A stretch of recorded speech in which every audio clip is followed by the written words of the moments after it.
All right, it looks like we're live. So, Gil, thanks for coming on and taking the time to have a conversation with me. Would you mind telling us a Mhm. little bit about yourself before we get started?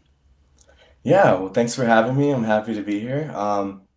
So my name is Gil Sanders. I am a graduate of Cal State LA. Got my bachelor's degrees in philosophy. Um, I was taught under Edward Fazer, who I regard as one of the best philosophers of this age.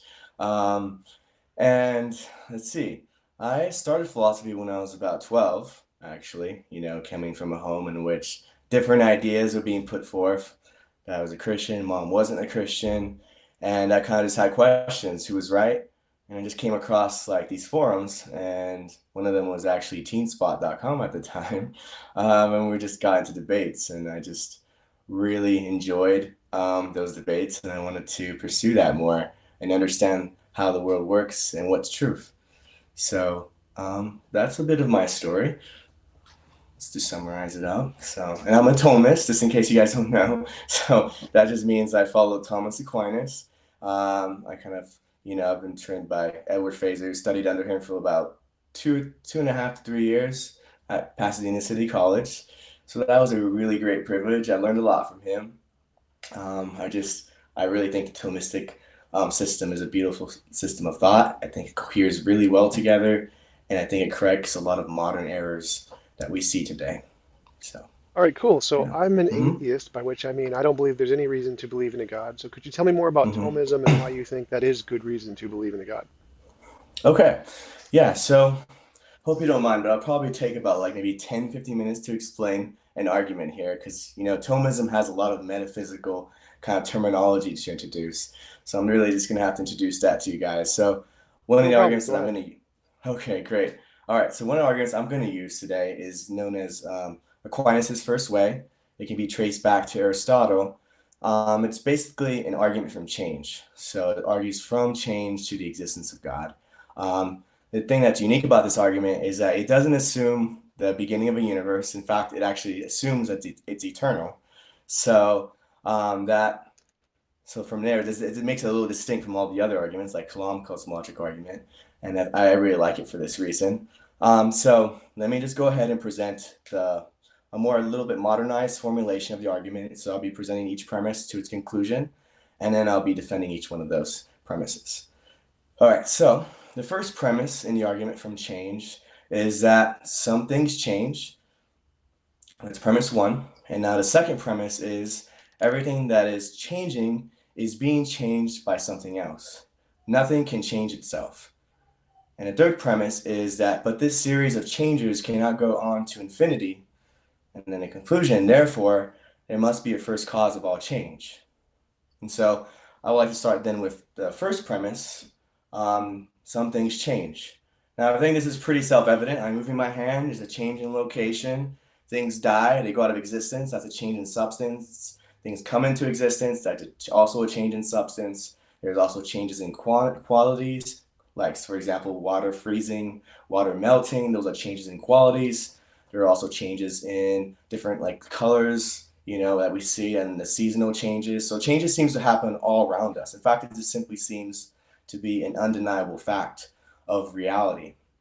And so from this, I think that most people, it's pretty certain evident that our senses show us that change is real, that change actually exists, except for Parmenides and Zeno. So these two are pretty influential kind of characters, in at least in the ancient philosophy period. So their idea, Parmenides especially, is like, well, change is impossible. And his argument for that is he starts off by saying, well, there are only two ways in which we can describe the world. We can describe how the world actually is, its being, and then we can describe the way it's not, its non-being. So let's take, for example, a rubber ball. That rubber ball is actually red. It's actually round. It's actually made of rubber. But there are things that it's not. So it's not orange. It's not pink.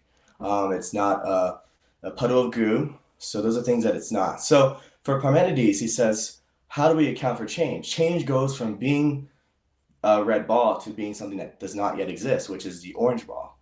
So that orangeness somehow comes into existence. That orangeness comes from is from not being. That something can come from nothing. And he says that that's impossible because nothing has no power to give or cause anything and to bring anything into existence. So this was Parmenides' big challenge in a day, and he thought basically this proved that change is an illusion. But Aristotle, like most of us, I think, wants to say, no, this is obviously false. We see change every day. We experience change every day. So there must be something wrong with this argument. And so Aristotle wasn't simply content by saying, oh, we experience change, therefore Parmenides must be false. We have to address Parmenides' argument because he's presenting a rational critique of our experiences. And so Aristotle's response is to say that no, Parmenides is actually giving a false dilemma. He says there's only two types of being. One being, which is how a thing actually is. It's actuality. It's actually rubber. It's actually red. It's actually round. And then the way things it is not. Now, for Aristotle, he introduces this concept. Well, that ignores as a middle ground between being and non-being, and that's potency. Those are potentials. There are potentials in a thing itself that it has, so that when makes it not such that it's going from being to non-being, but it's going from one type of being to another type of being. So for Aristotle, we see, for example, take that rubber ball example again. It has the actual potential, real potential, to be orange. It's a real potential. It's not a non-existent potential. So it's not non-being, but it's not actuality either. It's not being in a sense that it isn't here and actualized here and now. So that seems to refute Parmenides' claim. At least it does a good amount of it, because in order for change to occur, there has to be potencies. There has to be potentials in the thing itself. Then there's also a second precondition of change, basically. So in order for something to change, there has to be something actual to change it. So Aristotle and Aquinas would both say that, well, what is change? What is change by its very nature? So change is ultimately just the actualization of potential. It's something making something actual. So, for example, that rubber ball, its potential to melt into a puddle of goo, is actualized by a very hot object, say like fire. That actualizes the potential in the ball to melt. So this leads us quite naturally then to the second premise, which states that whatever is changing is being changed by something else. Nothing can change itself. So we can see this pretty evident because, for example, potencies, potentials, they have no power to actualize themselves. Potentials depend on actuality to exist. So, for example, a rubber ball has a potential to bounce, has a potential to become orange, has a potential to melt into a puddle of goo, but it does not have the potential, say, to turn into a zebra. There are certain potentials it does not have. So actuality is limiting its potentials. So in order then for that potential to be actualized, it has to be actualized by something that is already actual, like fire, something that already has heat to confer to the ball in order for it to melt. So, and if something were to bring itself into existence, if potencies could bring itself into existence, we should see it all the time. There would not be nothing stopping the potential from actualizing itself. So it just seems absurd then to propose that potentials are actualizing themselves. So we have to say then that whatever is changing is being changed by something actual, something that already has the power to actualize it. So that leads us then to the third premise, but a series of changers cannot go on to infinity. So you have the ball being melted by fire, and then you have the fire itself undergoing change because it's moving, it's having different qualities at every single moment of its existence. And that's explained by, say, the chemical structure of that fire, but that chemical structure itself being changed by, say, an atomic structure. That atomic structure is undergoing change as well. And then we go into the quantum world, where it's also undergoing certain changes in position or changes in state vectors, whatever have you. It's all going through some kind of change. So we're going through these series of changers, but this cannot go on for infinity. And I think an apt analogy that Aquinas gives is his stick analogy. So you have a stick, and that stick is moving a rock, and then that stick is moving a book, and whatever else you want to add to that series. That stick, those items that's being moved, they're only moving insofar as I'm moving them. So if I stop moving these items, they cease movement and altogether. So there has to be a prime mover, some mover that just has to have has the power to change other things without itself being changed. Because then if it's changing and in the process of changing other things, then you have to explain why that thing is changing too. So you have to have some kind of ultimate explanation. Otherwise, there wouldn't be change possible in the first place. We wouldn't observe any change. Um, so I think that this leads us then to the conclusion, which is therefore, the first cause of all change, it must be a first cause of all change. And I would argue that that actually is pure actuality. Because at every moment of these things that we're seeing that these objects have a mixture of actuality and potentiality. But since they're all being moved and changed, so that actuality, for example, the fire has to be moved somehow. It's being moved by the chemical structures. It's moving only insofar that this chemical structures is moving it. And that chemical structure is only being moved insofar as the atomic structure is being moved. So that's something that simply does not have the potential to be changed in itself, so that it can account for why change is possible. And so you might wonder then, why do we call this being God? Like, how does this even get to God? And I think that it actually follows quite nicely from the notion of what it means to be a purely actual being. So what it means to be purely actual, to find that more clearly here, it simply means to have no potentials in its being. It has no potentials to change in its essence and what it is. And so that obviously then entails that, if it has no potential, then it's pure being. It's being in the most general sense. It's lacking in nothing in its being. And so if it's lacking in nothing and has no potentials, it cannot by definition be a material thing, because material things by definition always have some active potency mixed into it. It can change. Every material object, it can either change in a state vector, it can change in some state, it can change in its quantities, it can change in its location, it can change in its movement. It can always undergo certain change, and the only reason it can undergo those changes is because it's a material thing that has potency in it, has potential in it, and that potential has to be actualized by something else. So it can't be a material thing, it has to be something immaterial. Not only that, but if it's immaterial, and then it can't also likewise change, because for the reasons I said before, change requires a potential. And so this being is purely actual, so therefore it's eternal in a very important sense. In the sense that he's completely outside of time. God is not being changed. This purely actual being is not being changed in some way, even though it can cause change in other things. Leads us also to the idea that this being is all powerful, because in order to actualize other things, it can't be decreasing or increasing in its power. So when I'm like going to the gym and lifting weights, after a while, I'm losing my strength. I'm losing power after a while once I'm exerting it, And so I think too, when this God is what this purely actual being is creating, it cannot be such that it is losing its power, it's losing its actuality or gaining in any actuality. So it has to be in some sense all powerful in order to actualize anything. And that also then leads us to, I think, since it's immaterial, since it's eternal, since it's all powerful, I think also it naturally leads us to the belief that it's an intellect, it's a mind, because there are only two possible candidates for what any material thing could be. It could either be an abstract object or it could be a mind. And as we know, abstract objects have no causal power. And number one cannot cause anything to exist. Triangularity cannot cause anything to exist. These are simply abstract objects. They have no power in themselves. But a mind, at least it's a possible candidate, even if you don't want to say that you think the mind is an actual physical brain, but at least it seems to be a plausible candidate for some immaterial thing, at least in theory. And so it seems then that we only left with the only other conclusion, which is the most plausible one, is that God must be a mind. He must have a mind to understand, a mind to grasp things. And from there, we can also say, from, like Aquinas says, from the intellect follows the will. So it must also have a will.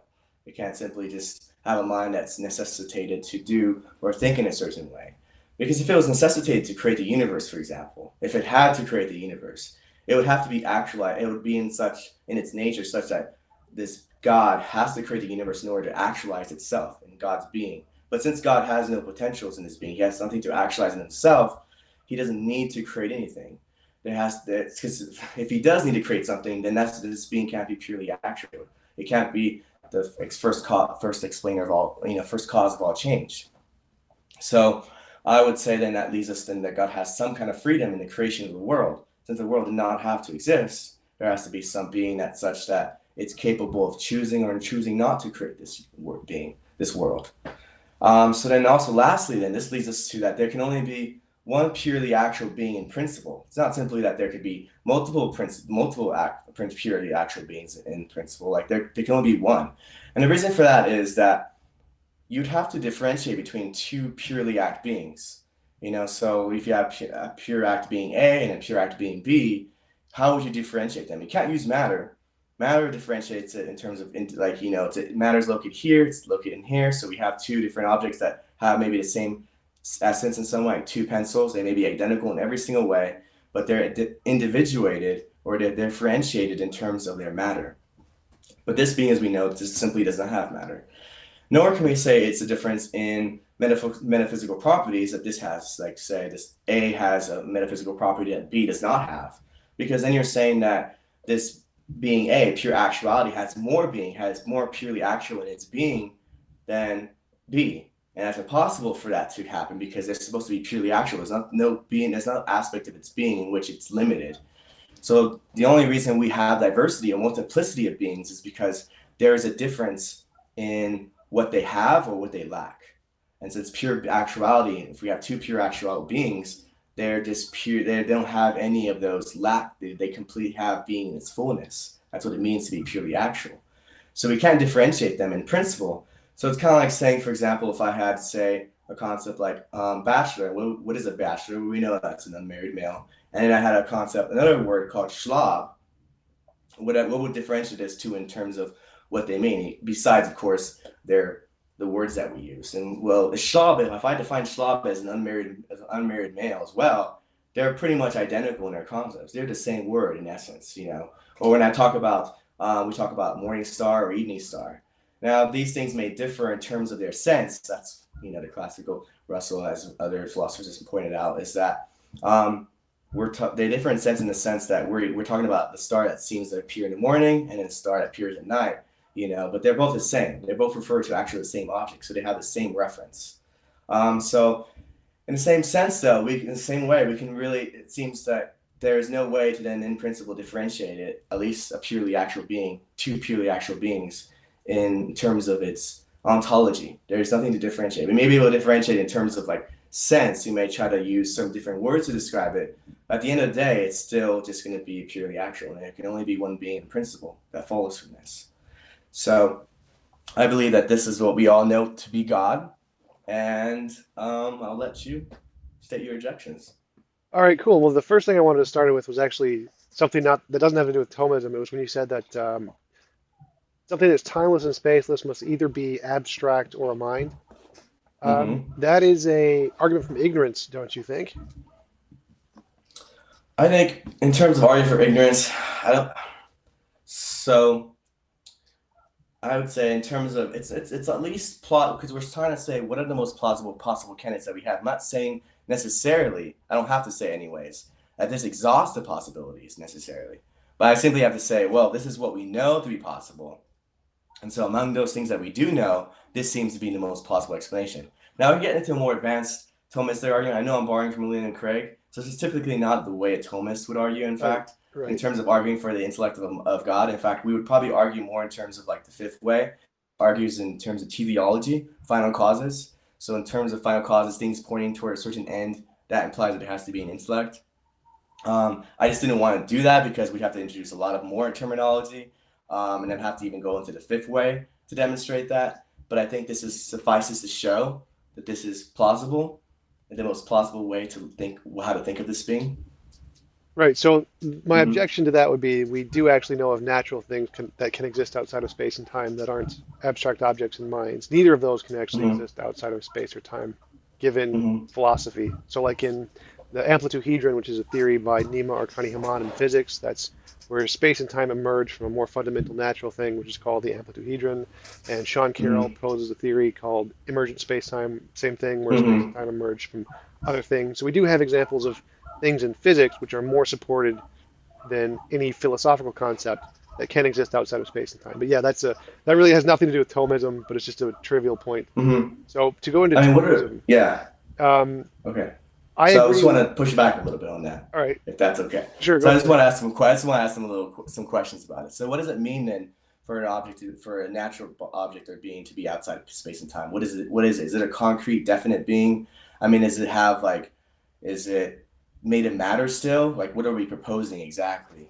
And what is your conception of matter? What is their conception, namely, of matter in that case? Because if the thing about physics is that it gets increasingly abstract. So if we're talking about mathematical models and stuff, you're not really describing any ontology. You're simply describing certain things in the mathematical quantitative sense, but that doesn't tell us anything about what it is. And so that's what Um, I would ask about what is it exactly that we're talking about. well, that's the thing is that physics doesn't answer Mm. the ontology question. It's purely epistemic. So it says this is what we know Okay. so far. This is what we can represent, and then we call that Mm-hmm. ontology. So like we call Right. particles an existing thing when really they're just Mm-hmm. made of like energy, and we don't know what energy actually fundamentally is. It's just energy. That's all we can do is Mm-hmm. describe it as saying it's energy, Mm-hmm. but we don't really know what energy fundamentally is.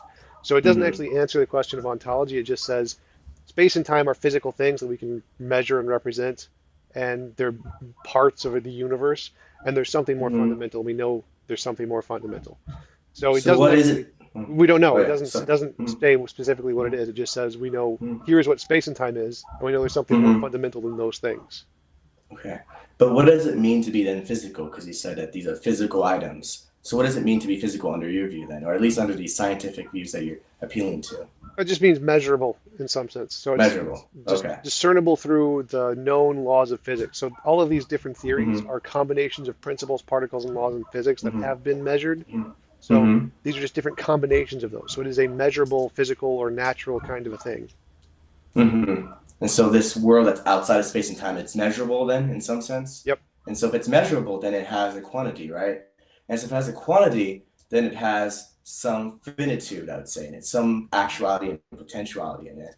And so I don't think that this would necessarily circumvent the argument. I think it necessarily still has to have a mixture of active potency. But I know you're gonna probably want to get to the Thomism, so that's probably where you're That's a, gonna want that's to a good address that's later. a good So, segue into Thomism. So in yeah. regards to Thomism, I agree with Martin Luther, who said that proof by assertion is reliance over style over substance, and Mm-hmm. it's not really a form of evidence. Mm-hmm. It's what Martin Luther said was, "It seems to me, I think so, I believe so," is essentially his Mm-hmm. summary of Thomism. And so when you say things like being and non-being, act and potency, essence and existence, Mm-hmm. these are all reifications of abstract objects. Like change isn't a thing. There is no essence of Mm-hmm. change. Change is just an abstract description between other things and how they interact. So like particles move through time, we call that change, but change isn't a thing itself. It's like, for Mm-hmm. example, up isn't a direction. We can say an Mm-hmm. object moves and say, well, this is going up. But really, up isn't a thing. It's just an abstract relation we give to the object, and usually gravity or something. Mm-hmm. So, Mm-hmm. like I could say, phlogiston is the essence of everything going up. And so, oh, that thing's going up, therefore it has the property of phlogiston. And Mm-hmm. this leads to some kind of instantiation of phlogiston-ness that must exist in the universe because it's describing all the things that go up, therefore, and this instantiation would indicate the flying spaghetti monster or something like that. So essentially, Mm-hmm. you can take any abstract quantity, give it a title of a property, and then use that property to indicate some kind of um, increase or relation to indicate the instantiation of that property.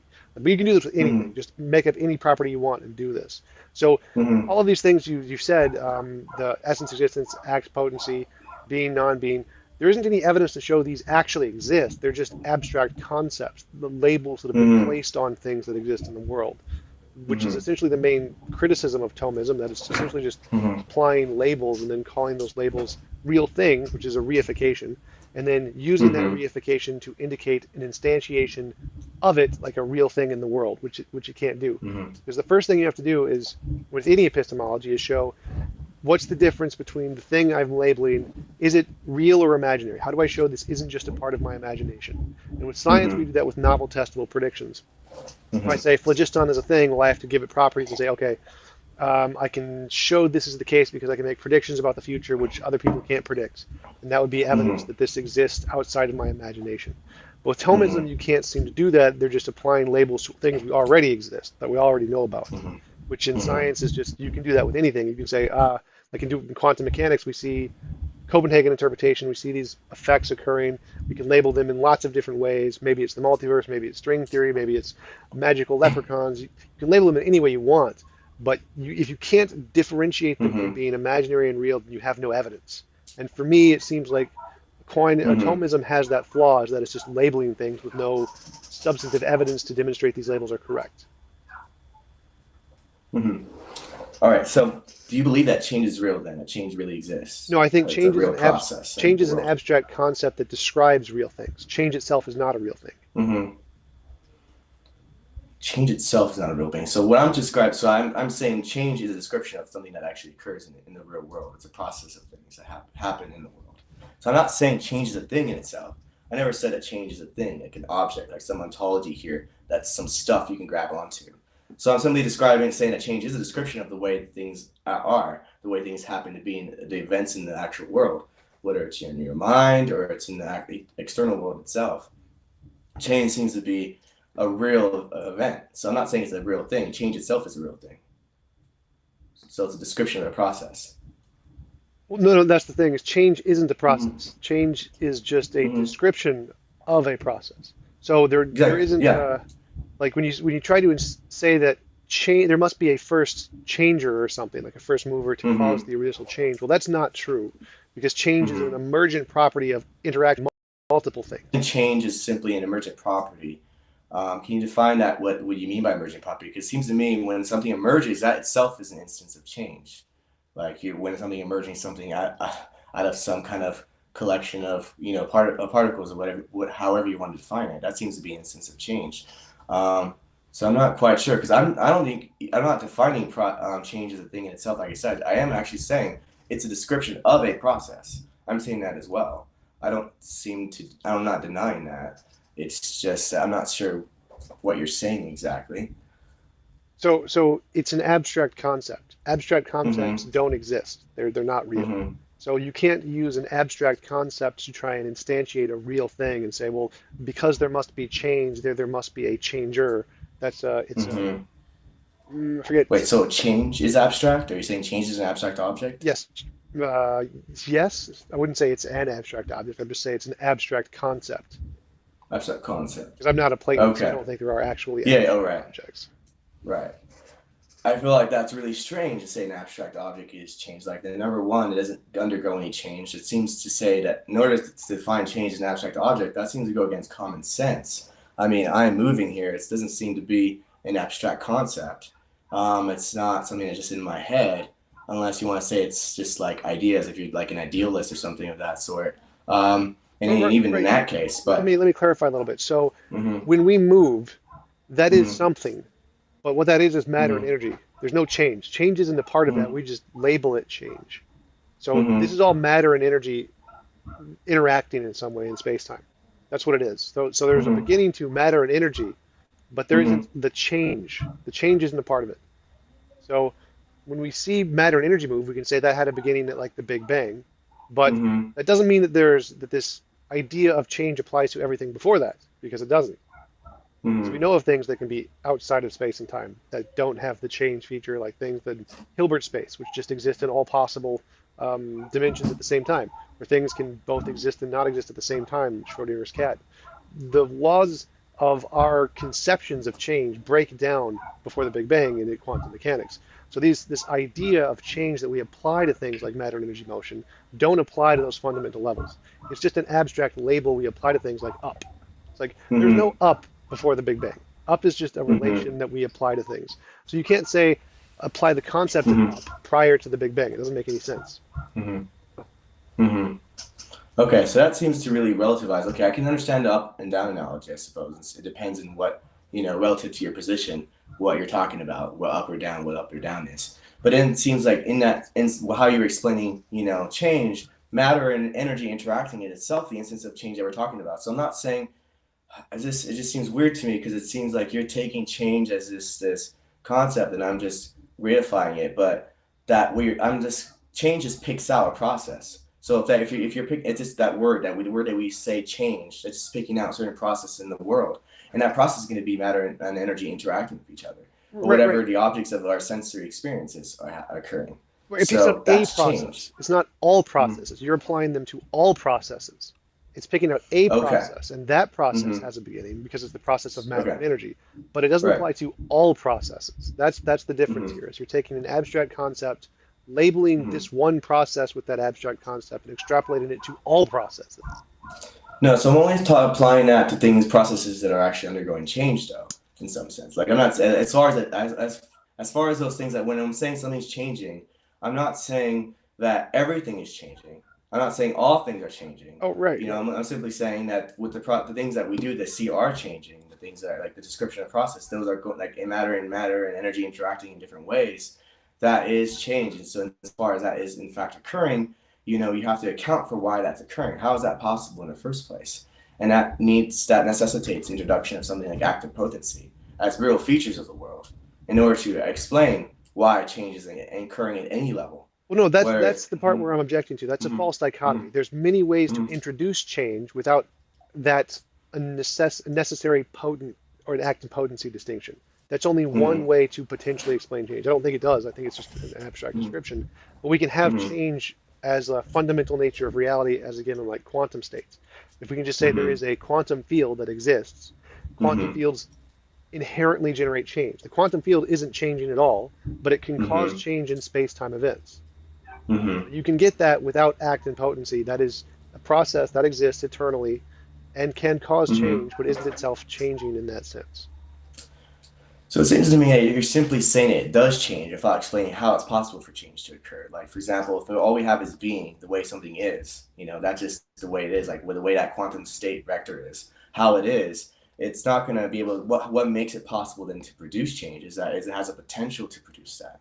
It has that potential to cause that in some other object, say, Well, no, and some other no. object has a potential to produce it.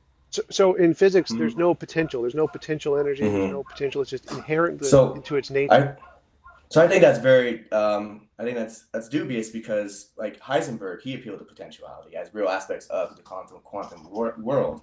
So it seems to be at least very much a plausible explanation of things. I don't think the quantum mechanics is in any way decisively accounted for change in the way that we're talking about. You're simply what quantum mechanics does. It describes the process of change, but it doesn't yet account for that process of change. So that's what we're trying to do is provide an ontological account for change, not simply describe it, because that's you can describe change, sure. You can have a quantum world that describes change, but what is the ontology of that change? What makes change possible in the first place? The very preconditions of change require a certain Well, ontology for remember that to that's rise. the part I'm saying. Change is Mm-hmm, abstract, so there is no ontology of mm-hmm, change. mm-hmm. But that just seems to be asserting why should it be abstract? It's a real concrete thing. Change is a process that we see in the world. It's No, concrete. no, Like for that's the example, part. when No, no. something So changes color, change isn't a or concrete thing. Change is an mm-hmm, abstract thing that we apply to concrete things. So changes in mm-hmm, color is a concrete thing, but change mm-hmm, itself doesn't apply to that. You can't use the word change to that because it's not what it is. What it is a physical process interaction between matter and energy.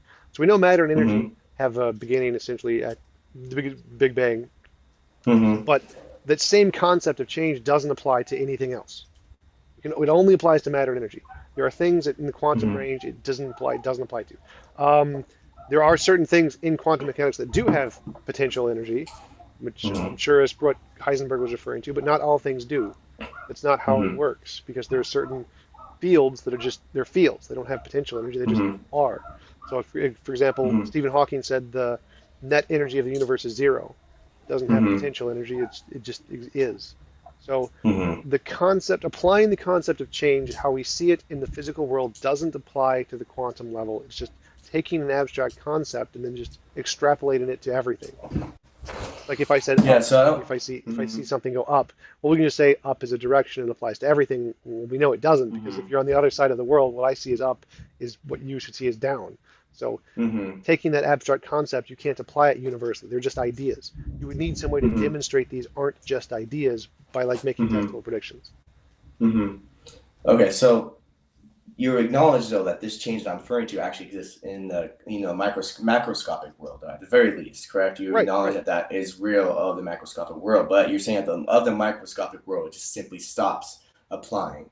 So that's what you're kind of saying. Am I understanding that correctly? Yeah, sort of. So there Mm-hmm. is a thing that we label change, but change isn't a thing. Mm-hmm. And the thing that we Mm-hmm. label change is real, a part of the world is matter and energy, and that definitely had a beginning. But you can't Hmm. extrapolate from that that all processes have a beginning. It's a composition division Hmm. fallacy. So we know Hmm. this process had a beginning. It doesn't mean all processes have a beginning.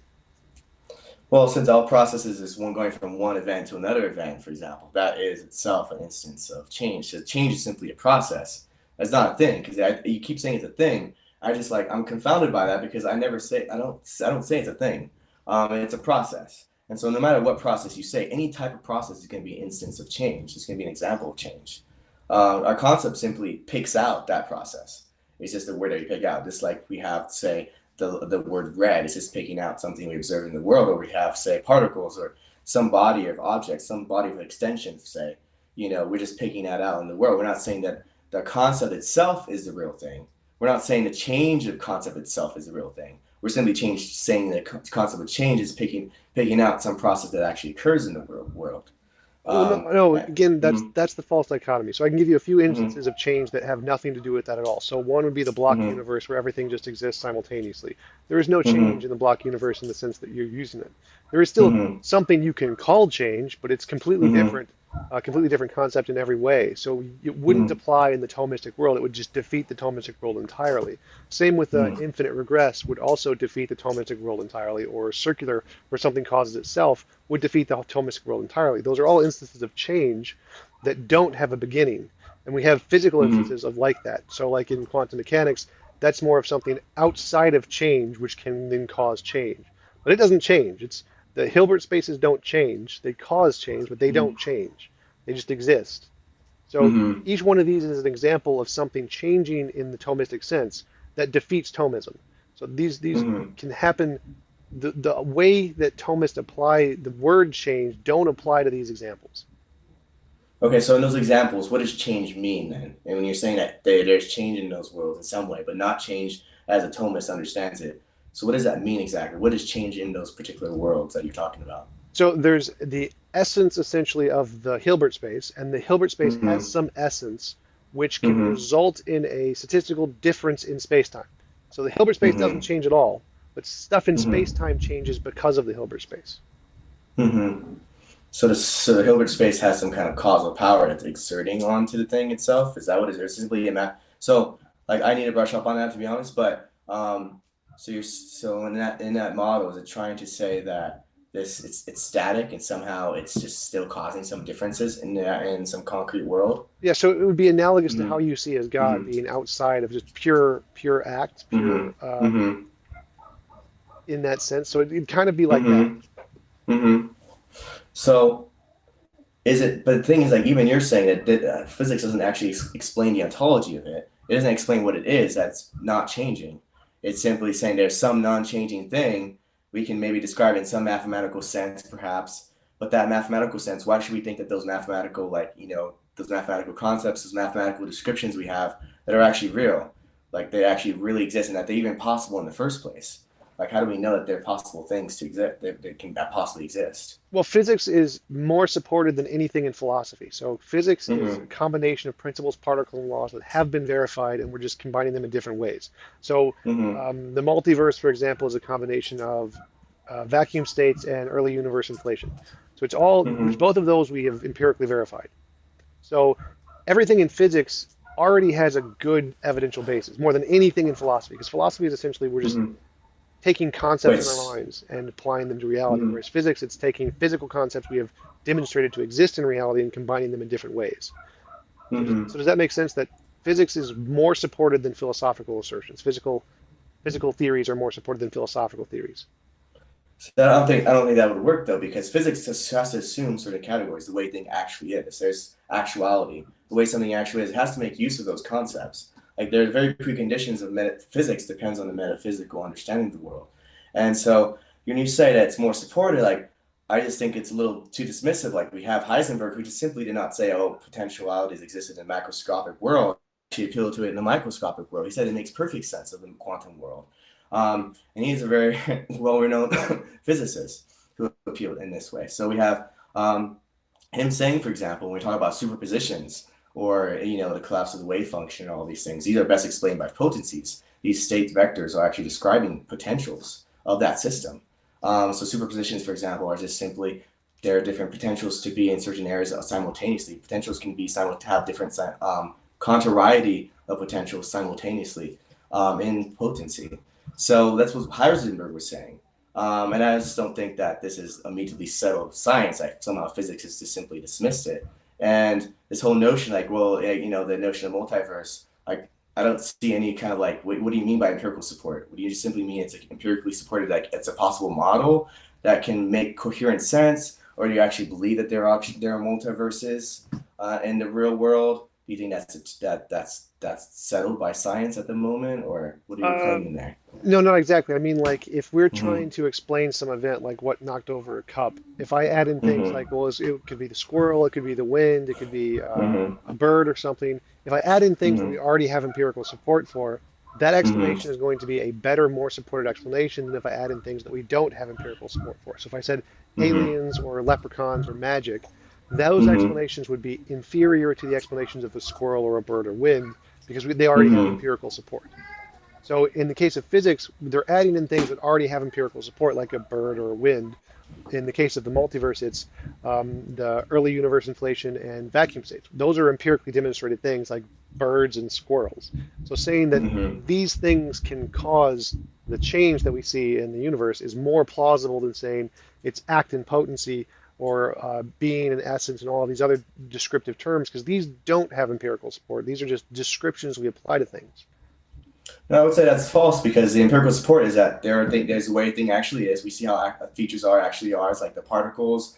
We see state vectors. We see how those states are, whether they're positive, negative states. We see that those are the ways that they actually are in being. And then there's also the way it potentially is. So we see potentials in an indirect sense, I suppose, in that we see that change is occurring. We see that it goes from a different state to another state. We see processes even in physical quantum world changing. We see even common sense tells me that this my hand is here has a potential to open up.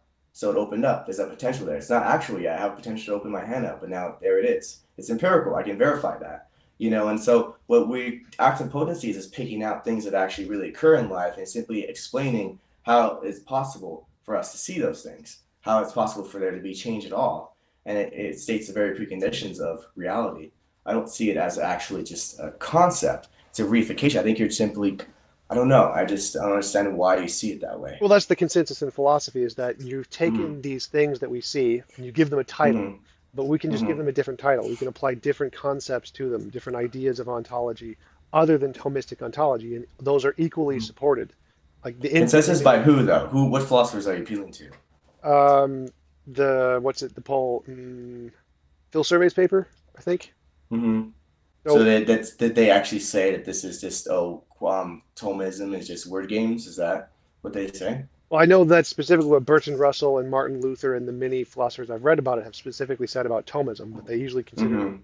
the more generally like the theistic enterprise to be not as more about word games.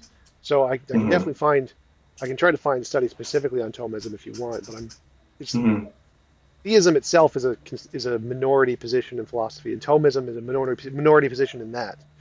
So Mm-hmm. it's not hard to make that extrapolation. So Well, I think that's a stretch though, simply because even if it was the case, for example, like this minority, like yeah, okay, so it's minority for now at this point in time, um, but that doesn't necessarily mean that everyone thinks it's nonsense or just gibberish or it's just word games. I think that that's not justified by the consensus. I mean, you can respect the view and say, yeah, okay, that makes sense, but at the same time, it's false. It's I can see what you're saying, but it's just false. I think that's more likely what they're saying.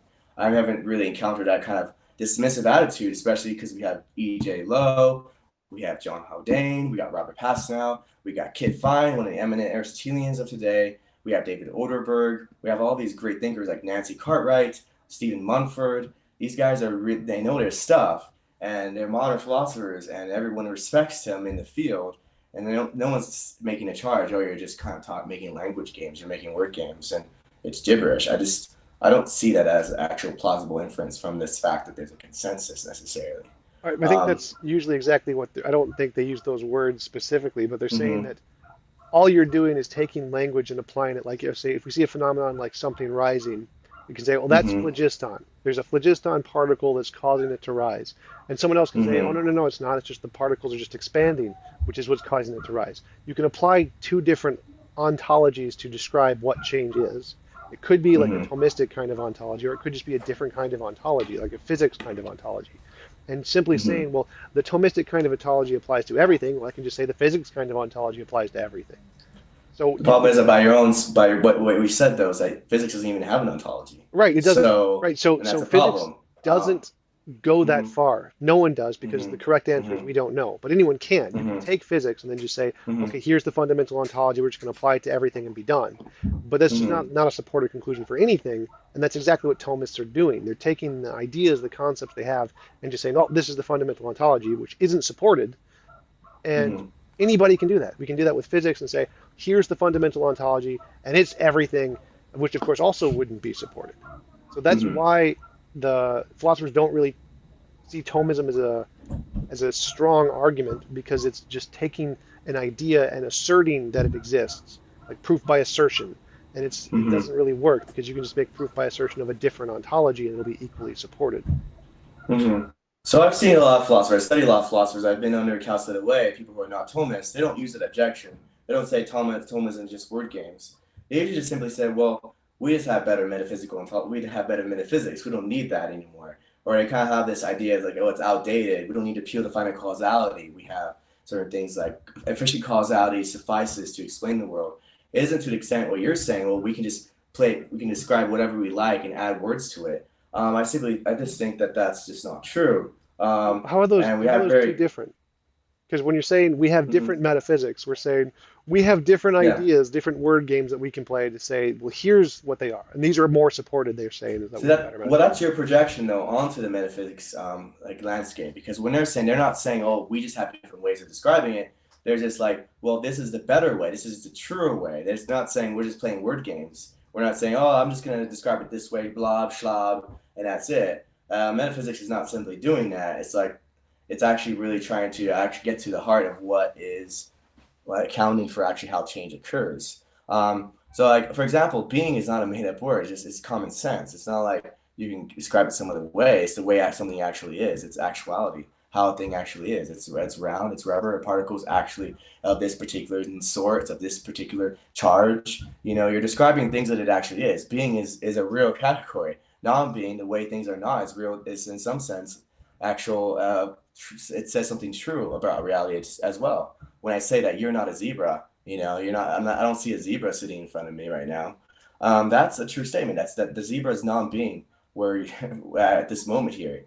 What's being is here is Tom. That's the actuality at this moment. That isn't just made up words. Those are actually just picking out real empirical claims about the actual world, things that has to be in order for there to be any world at all. So if there is no actuality, there can't be any experience. There can't be you. There can't be any existence. Actuality is fundamental. Being is fundamental.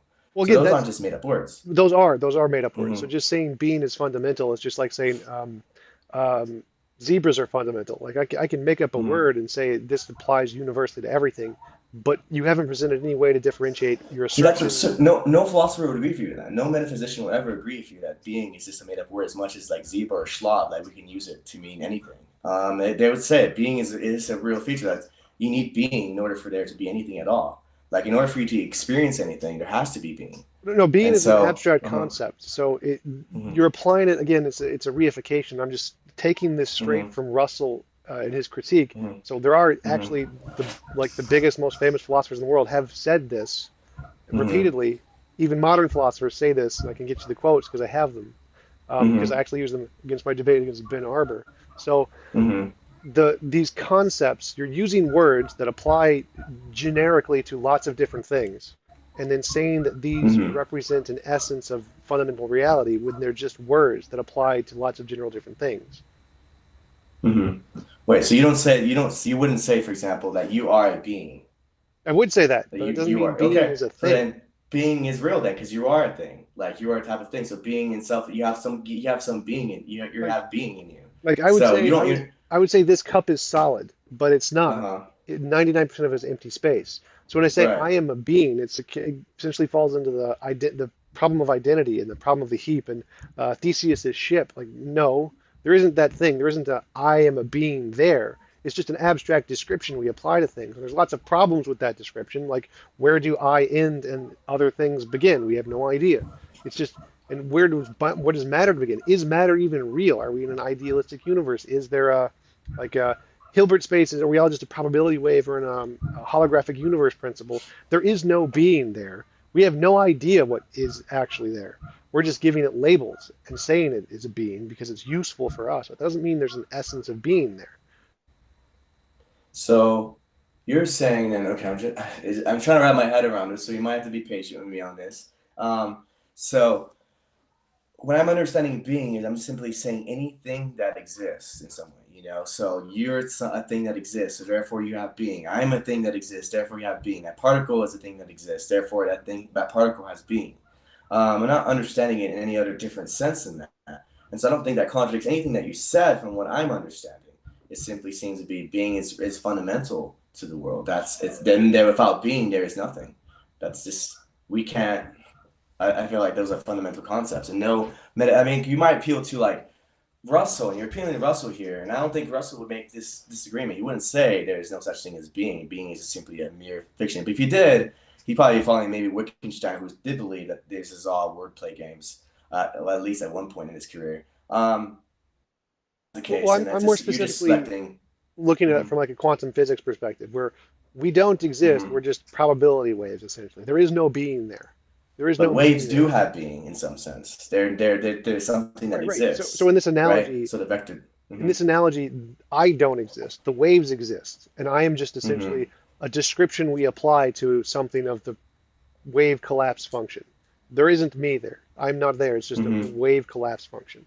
So Hmm. when we apply the word being to me, it's just an incorrect application of the word, like when I apply the word solid to an object, because Hmm. objects aren't solid, they're 99% empty space. So, Hmm. so it's that concept of being is something we generally apply to lots of different things, but it just doesn't Hmm. apply to lots of different things. It's just an abstract So, concept. hmm so you're saying that there's no being to the wave function collapse. There's no quantum being.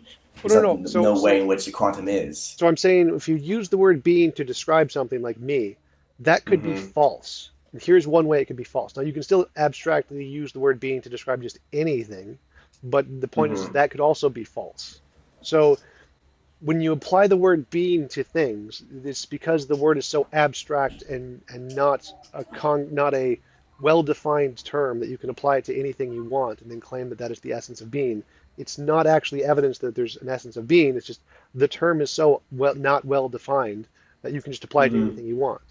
And Hmm. and then extrapolating from that non-well defined term to some instantiation of a pure essence or actuality isn't evidence of that existing. It's just you have a non-well-defined abstract term which you can then extrapolate to anything you want, or to something that Hmm. you want. So it's Hmm. again, you would have to actually demonstrate that your properties of being and potency, like or being and non-being, that these actually are things. That they're not just Hmm. abstract descriptions we're applying to things, but they're like real things in the world. Like I can demonstrate matter is real and energy is real and motion is real, but being and That's potency being. isn't no, no, you're just labeling that as being. Matter is being. I You're just mean, labeling everyone that. would say, You're labeling okay. that as being. So So you're labeling matter as matter. Wouldn't that just follow? Like you're just labeling matter as matter. You're making labels too as well, it seems. Like what makes matter matter? Why pick out matter as why say that that's matter? It we just can seems demonstrate like it. It's what not just a label. We can demonstrate it. It has properties, has demonstrable properties. Being what doesn't are have demonstrable properties? What are properties. properties though? What are properties? Properties is a form of being. It's an No, that's aspect just of a being. label. So again, properties are things we No, can properties is a demonstrate. label too then. So what is properties then? So If so like we can't say anything if being is just an abstraction, you're reifying properties. It seems to me. Like you have to reify. If you're gonna say that being is a reification of reality, then properties are reifications of reality. Even saying matter is a reification of reality. Like you can't get around that either. If you're not gonna make any ontological claim about the world, everything that you say about the world, even if it's science, is gonna be a reification necessarily. well, no, not exactly. So it starts off as there are things in Mm-hmm. our head and there are things in the world, and the things in my head Mm-hmm. are concepts, and then we take those concepts and then we reify them and say, well, do these apply to the world? And then we have to verify them. And Hmm. if we verify them, it's no longer a reification. We can demonstrate they exist. So it's not a Hmm. reification after we demonstrate them. It's an actual empirical object. So we start with conceptual objects and then reify them hypothetically, and then we demonstrate them to show they're not just reifications. That's the difference. In science, we start with concepts just like in Thomism and any other ideology, but then we show that these concepts actually apply to the world, and they're right, and they're not just concepts, whereas opposed to Thomism and many philosophical ideas just appeal to the concepts themselves without ever demonstrating they're more than concepts. So if they're not just concepts, then they're actual things that exist. So therefore, they have being, No, being is right? just a And the label again. concepts, So you can only say it's an right? actual thing in the world after you demonstrate it's an actual thing in the world. Right. So if we're talking about like say cats, it's an actual thing, Right? right? You agree that that cat Yes. has an actual thing. Yes. So therefore, it has being. No. Like that is a No. So being. being is again label. You gotta actually demonstrate Mhm. being corresponds to something in reality. So you're gonna have to give a property definition. You have to give a testable predictions. And if you can't do that, then it's just a label. It's an abstract label. So you can't say being is a thing out there until you actually demonstrate it. Being is a thing. It has properties. So you can't. That same reason says you can't demonstrate. Okay. So properties. How do you demonstrate a property exists then? What's your process of demonstrating that properties exist? Because Now, properties are very general. Properties are very general features of the world, just in the same way that being is. And so being is just like the most general aspect of something. And it's just like, oh, that thing has being. That thing has existence. It exists. That's all we're saying. We're not saying anymore. We're not making this conflict. We're not even introducing essences necessarily yet. I'm just simply saying. I'm not even saying, oh, this being here, this cup has solidity. I don't know. It could have different a kind of being. Maybe it has being in terms of like some particles roaming around in certain ways, and those particles are the ones that actually have true being. Maybe so. But regardless, you have to appeal to being at some level of reality. Because the concept is just common sense. I don't. Everyone seems to agree it has being. That's how what differentiates things from concepts is that something actually exists. It's an existing thing. That just is what it means to be a being. It's something that actually exists. And those so like I don't see where you're getting this. so the way I demonstrate actual properties is novel testable predictions. We say this thing has this property, and Hmm. we can demonstrate this because if it has this property, I can make this prediction, and if this prediction is right, then that's a reason to believe it has property X or whatever. Being doesn't have that. Being is just an assertion. You asserted that being is the most fundamental thing. It may not be. There could be something more fundamental than being. We just don't know about, or we can't No, I imagine. can verify. I can verify being. I see the cat that exists. My exists. I see you exist. I just verified being right now. No, and that's Being has that's just an been verified. observation, not a prediction. So you'd have to say, if being is true, then here is something about the world I can predict that we don't know yet. Hmm. So So like I feel like you could still say the same thing about properties. Then still like okay, can you discover properties in general? Because properties is a general concept. no, you You can't you know, can't it's discover it's properties it's. in general, but you can discover independent Hmm. properties. We're just labeling them properties. They're not Okay, like an independent. absolute Okay, so now property. I can then discover independent beings in the same way though. Like when I'm talking about beings, I'm talking about this particular being, that particular being. That's what I mean by being. It's evident to the senses. Like if there is no being, prediction is that there would be nothing to observe. If no being exists, there'd be nothing to observe. But since something exists, necessarily there is being. So we don't actually demonstrate properties by describing things in the world. We demonstrate a Hmm. property and a different property, and then we label these properties. The label of properties isn't supported by evidence. It's just a made-up label, just like being is a made-up label. So there isn't such a thing as properties. There are specific instances that we call certain things like matter and energy, and then we label those categories as properties. But properties don't exist. Properties is just an Hmm. abstract description, just like being is. So we can't demonstrate Hmm. properties just like we can't demonstrate being, but we can demonstrate matter, and we can demonstrate energy, and we can demonstrate spin, and we label those categories as properties. And we can label them as being. That doesn't mean being is a thing. Hmm. It doesn't mean properties are a thing. We can't just So you're extrapolate that. labeling you're labeling these things matter. Then you're just adding those terminologies to it, right? You can't really prove matter itself exists. Is that what you're gonna say as well? Te- Because te- matter is a type of being. It's a material being, right? You're gonna talk about matter. What is matter? Matter is a material being. I just it doesn't make sense to me. so again, if I want to say something exists and isn't a part of my imagination, I can say if it exists, we can make a Hmm. prediction about what's going to happen in the world. So if matter exists, like if I drop this cup, it'll make a sound. If I drop it and it makes a sound, well then we have reason to believe it Hmm. exists, and we can label that as matter. Now, of course, it Hmm. could just be a probability wave or something if we go to quantum mechanics, Hmm. but we do have reason to believe matter is real because we can Hmm. demonstrate it is different from our imagination. We can't do that Hmm. for being. We can't do that for properties in general. We Yeah, have matter is being. So you just did it right no, now. no, I you're just mean, labeling it. So that again, is. if you want to claim Ma- this property of being, you have to show mhm. if being is real, then what can I make? What novel prediction can I make to demonstrate being is real? You What can't do you just label understand being things. to be? What do you understand being to be? Because It's a label. like it just It's a seems. label. What does it mean though? Like what It's is being? anything, the existence of It anything, doesn't mean anything just that exists. anything. It doesn't just mean anything. It just means anything that does exist. So Right. that that it's just and then matter is anything that's quantifiable, right? You're just defining matter in that particular way. So I see the Um, whole thing is parallel. If you want to say matter, material things, right? He said physical because earlier you defined physical things as anything that can be quantified. Anything can be quantified by our mathematical models and stuff. Um, so I just don't see it as anything different. There seem to be completely parallel things, cases here. I'm not following. Could You, you go through that one more time? okay. So, when you're talking about matter, like when you're saying, because I'm defining being as just anything that exists, right? And I ask you what is matter, and you define that as something that's quantifiable. You're saying something. You necessarily have to introduce the being part because any being is a something. But anyways, going to, basically the point is that you're defining matter in a certain way. You're saying being is something that it has a quantifiable being. You have to say that okay, this is something that exists. Matter is something that exists.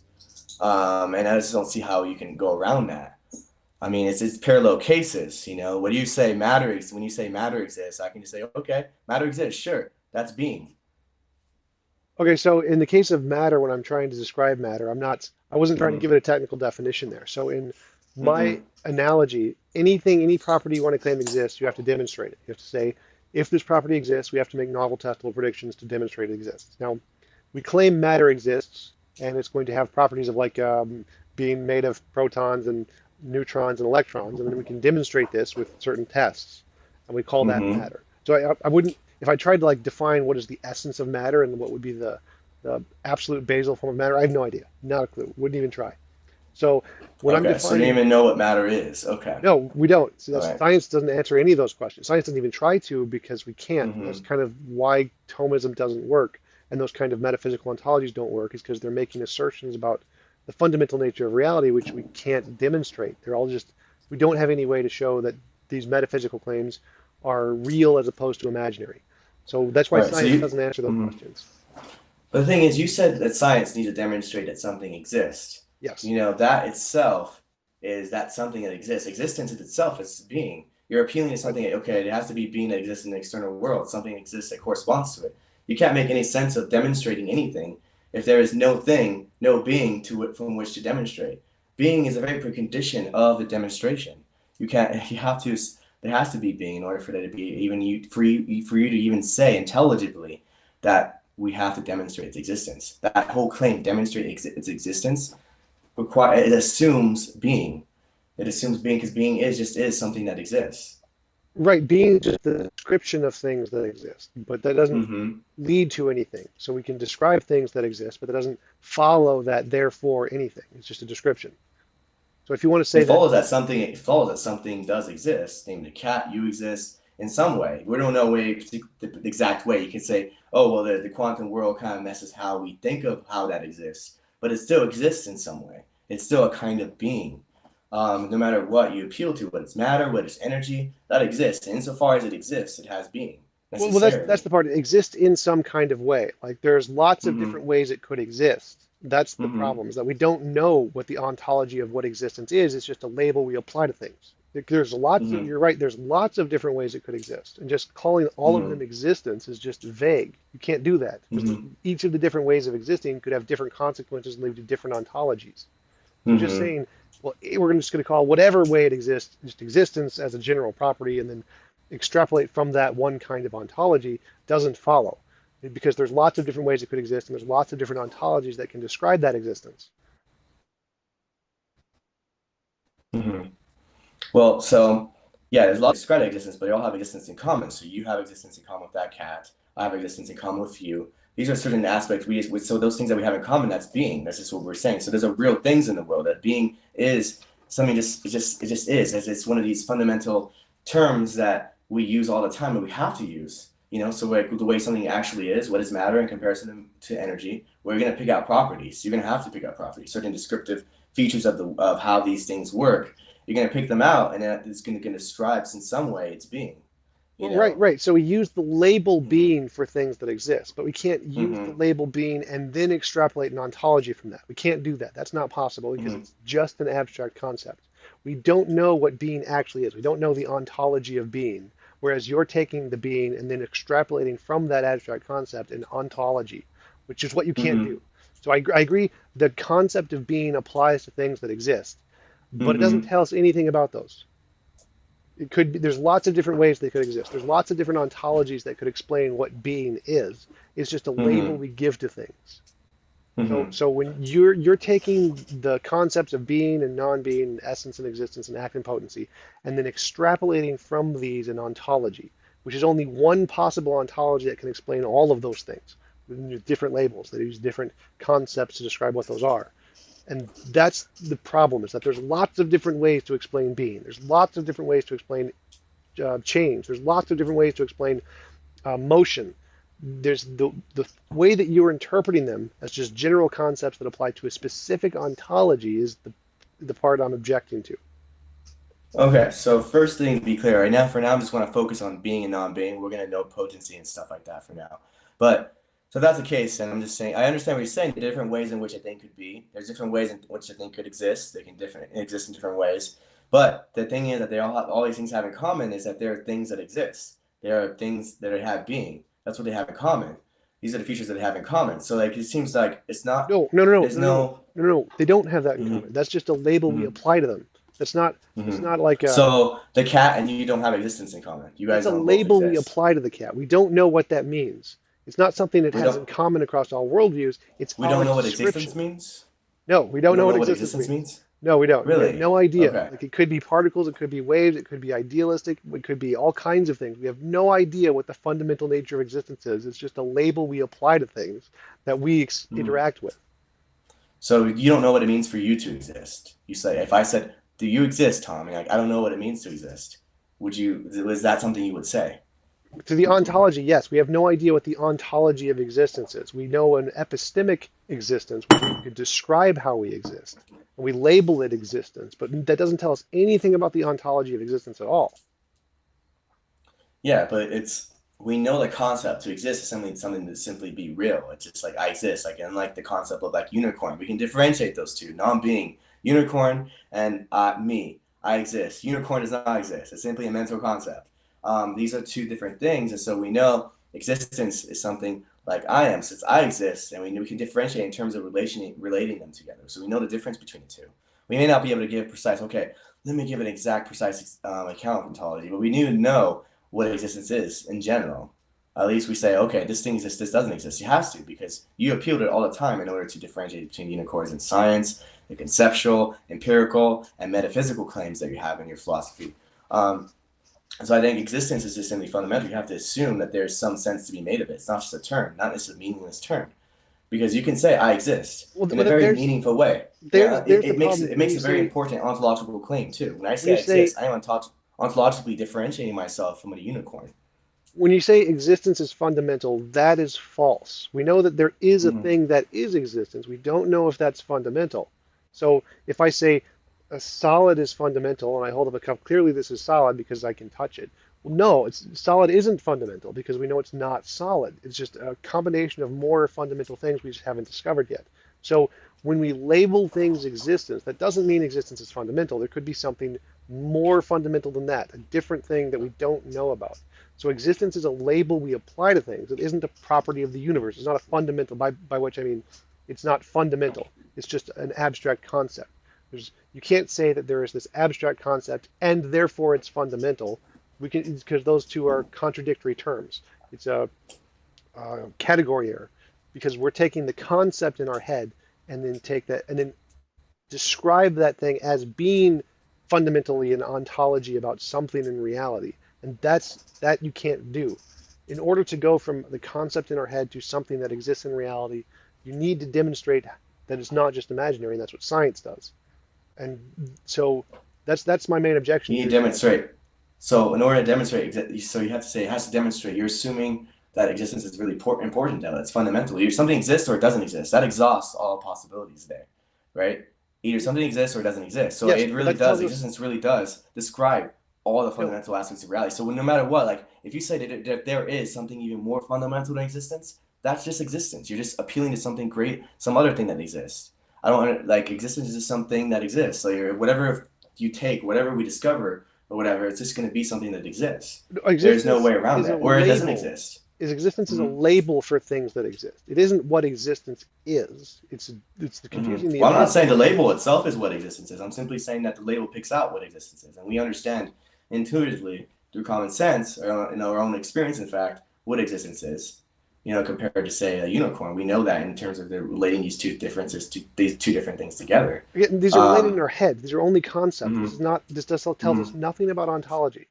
Not just the concept. So the concept is picking out something that really exists in the world, something that really is. So there is existence in the world, You're right, and but namely it tells us nothing myself. about it. It tells us Mhm, nothing what that is. It doesn't tell us anything about that. mhm.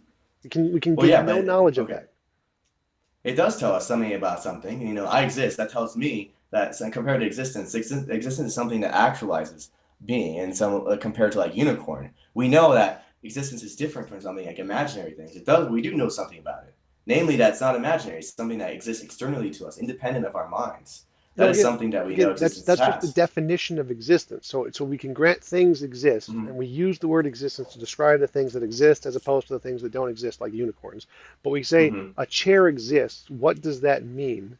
We get nothing. Mm-hmm. There's no ontology that we can describe about the chair just because we say it exists. It's super vague. It doesn't mean anything. It's just a label we apply to it. And then in order to define what it means to exist, well, then we have to say, well, we can test it, we can demonstrate it, we can show that it has these properties which are not just imaginary. The existence itself is just a label we apply to it. It doesn't mean anything other than not existence. So it's just definitional. But then if we want to say something about ontology, about reality, then you have to show it's not just imaginary. So you have to go beyond the label of just exist and demonstrate Mm-hmm. what it means to exist.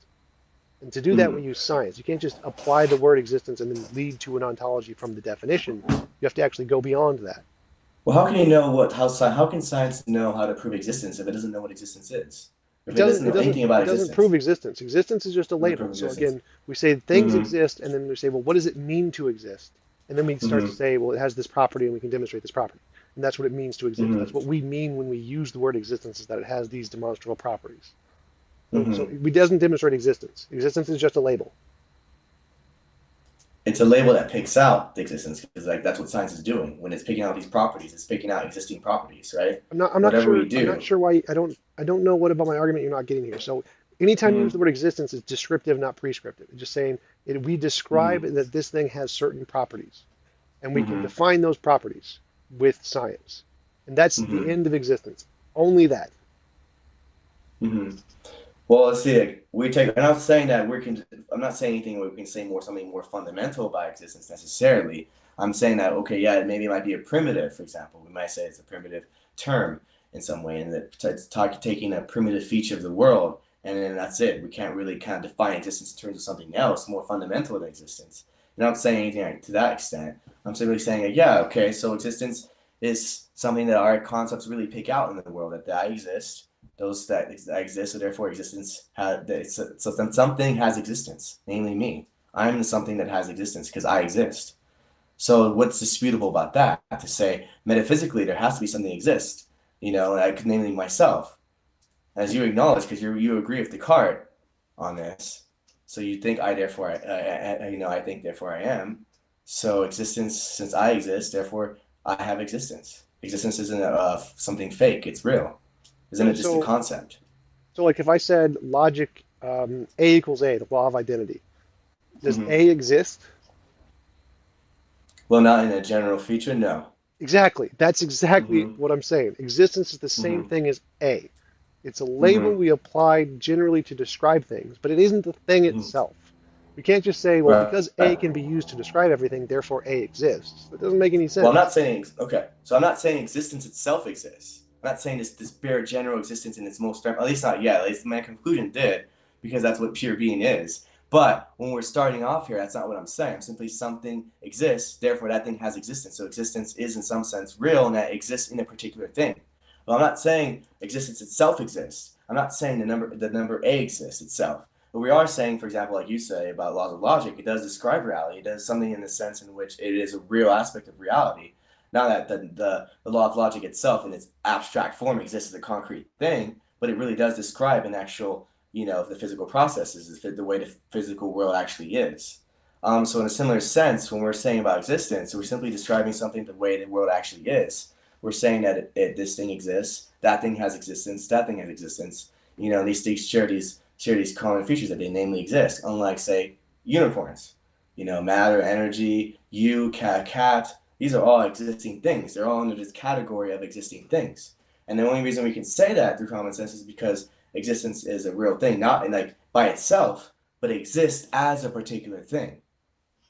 All existence is always going to exist as a particular thing. So I'm not saying that existence itself in general is something that exists yet. I haven't made that claim at this stage of the argument. Maybe that helps clarify things, I hope. But So I mean, I agree that we use the term hmm existence for things, and we differentiate existing things from non-existing things. So if we're just, hmm but okay, so that's just a label. So how do you go from that label to hmm existence as a thing? That's the part I'm hmm objecting to. I agree with the label. How do you go from existence as a label to existence as a thing? So I'm not saying existence by itself is a thing at this point right now. So at this stage of the argument, I'm simply saying there's a thing that exists. That thing has existence. So existence is something that a thing has. It's not something that I'm not saying existence itself is by Wait. How, itself a how thing. how can it have existence and existence not be a thing?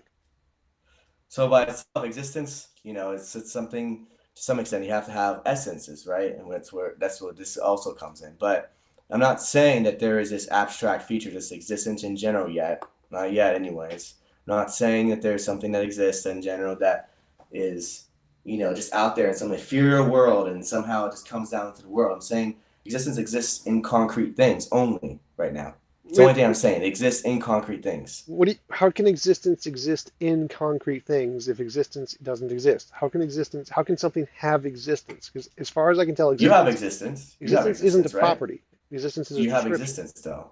You have existence. How do I have You existence? exist. You exist, so therefore you have existence. So this is the part I want to understand. It's like Mm-hmm. existence isn't a property. It's not a predicate. Something can't have existence. It's just a description of something that does exist. Description, not prescriptive. So how can something have existence? What does that mean to have existence? I mean, to have existence is unlike something like a unicorn doesn't have existence, for example. I mean, to have existence is simply to be in the world, to be in reality. That is what existence is. To be a real thing. Well, it doesn't. Nothing in reality has resistance. Has existence. It's not like it's not a property of something. I don't understand what you mean by You don't has necessarily existence. okay. I mean, you don't necessarily have to understand it as a property, but I guess I kind of do it in some way too. But it's not. I don't even say it's a property because that's non-Thomistic terminology. But Well, I mean, are you existence. familiar with the Mhm. criticism that existence isn't a predicate? Yeah, I know from Kant. Right. Yeah. So I kind of just think that that's just clearly like, things do exist. That's the real property. This thing exists. You exist compared to a unicorn. What is that we're saying about the thing then? If we're not saying anything about that thing, what are we saying when you say that that thing exists and I exist? There's no differentiation between the No, unicorn it does. It and does. me then, It's like because there's a mm, difference between describing something and saying it hmm has a property. Like I can so how, describe something as being up, but up isn't a property. It's not a property of the thing hmm that is going up. It's just a hmm description. So, hmm so in the same case, existence is just a description of it doing something, as opposed to not doing something, or not existing in this case. But it doesn't mean it has the property of existence, just like the object doesn't have the property of up. So that's what hmm this is. I'm really interested in this yeah. because I agree that existence isn't a predicate. It's a hmm description. So hmm when you say that something exists, you're not saying it has the property of existence. You're saying we're describing it has certain properties that, and existence isn't one of them. hmm Well, okay, so let me trace back what you were saying there. Okay. Um, like say, I'm trying to remember what you said just earlier. Sorry, I just kind of like just had a brain fart here. Um, okay. So when I say something exists, like you're saying descriptions, for example, going back to descriptions. Okay. So you're saying descriptions, but in order to have describe anything, it has to exist first, because unlike the tallness or unlike, up and down, those are relative terms. Well, descriptions of anything is gonna have to you're gonna have to fundamentally talk about something at rock bottom that just exists. It's not just a relative term. Well, we can say it exists in some way, but then it doesn't really exist. Like we can with tallness or whatever. You can say, yeah, I mean, you might be tall relative to this, but that doesn't really mean anything. Like relative to something else that you're not actually tall. Relative to like a huge tree, like the square trees, you're not really tall. That changes. But the existence is not something that changes in that way. It's not like relative to you existence now this has existence. Now all of a sudden relative to this other thing, it does not have existence. It seems to be not make any sense. So it's not a descriptive term, it's more of an absolute term when we're talking about existence. Either a thing exists or it does not. It's an absolute thing. So we're not it just seems to me that you can't relativize it in the way that you're trying to relativize it. Well, I'm not trying to relativize it. It's just an analogy to Hmm. the difference between Right, but those descriptions. are relational properties. So you're saying tallness, up and down, those are all relative properties. Well, not So the they relative can part. The change. relative part isn't the objection here. It's the difference between a Hmm. description and a property. So, Hmm. like, I can describe something as having a mass or whatever, and we just call Hmm. it, say that's an absolute. It's not relative, but it's a description to say um, the object has mass. Hmm. Now, how do I go from the description to it actually being a property? How do I know it's a property? Or if I to use the phlogiston example, so I have the object has phlogiston. I say it Hmm. has the property of phlogiston. How do I like demonstrate that? How do I show that this is a real property? Hmm.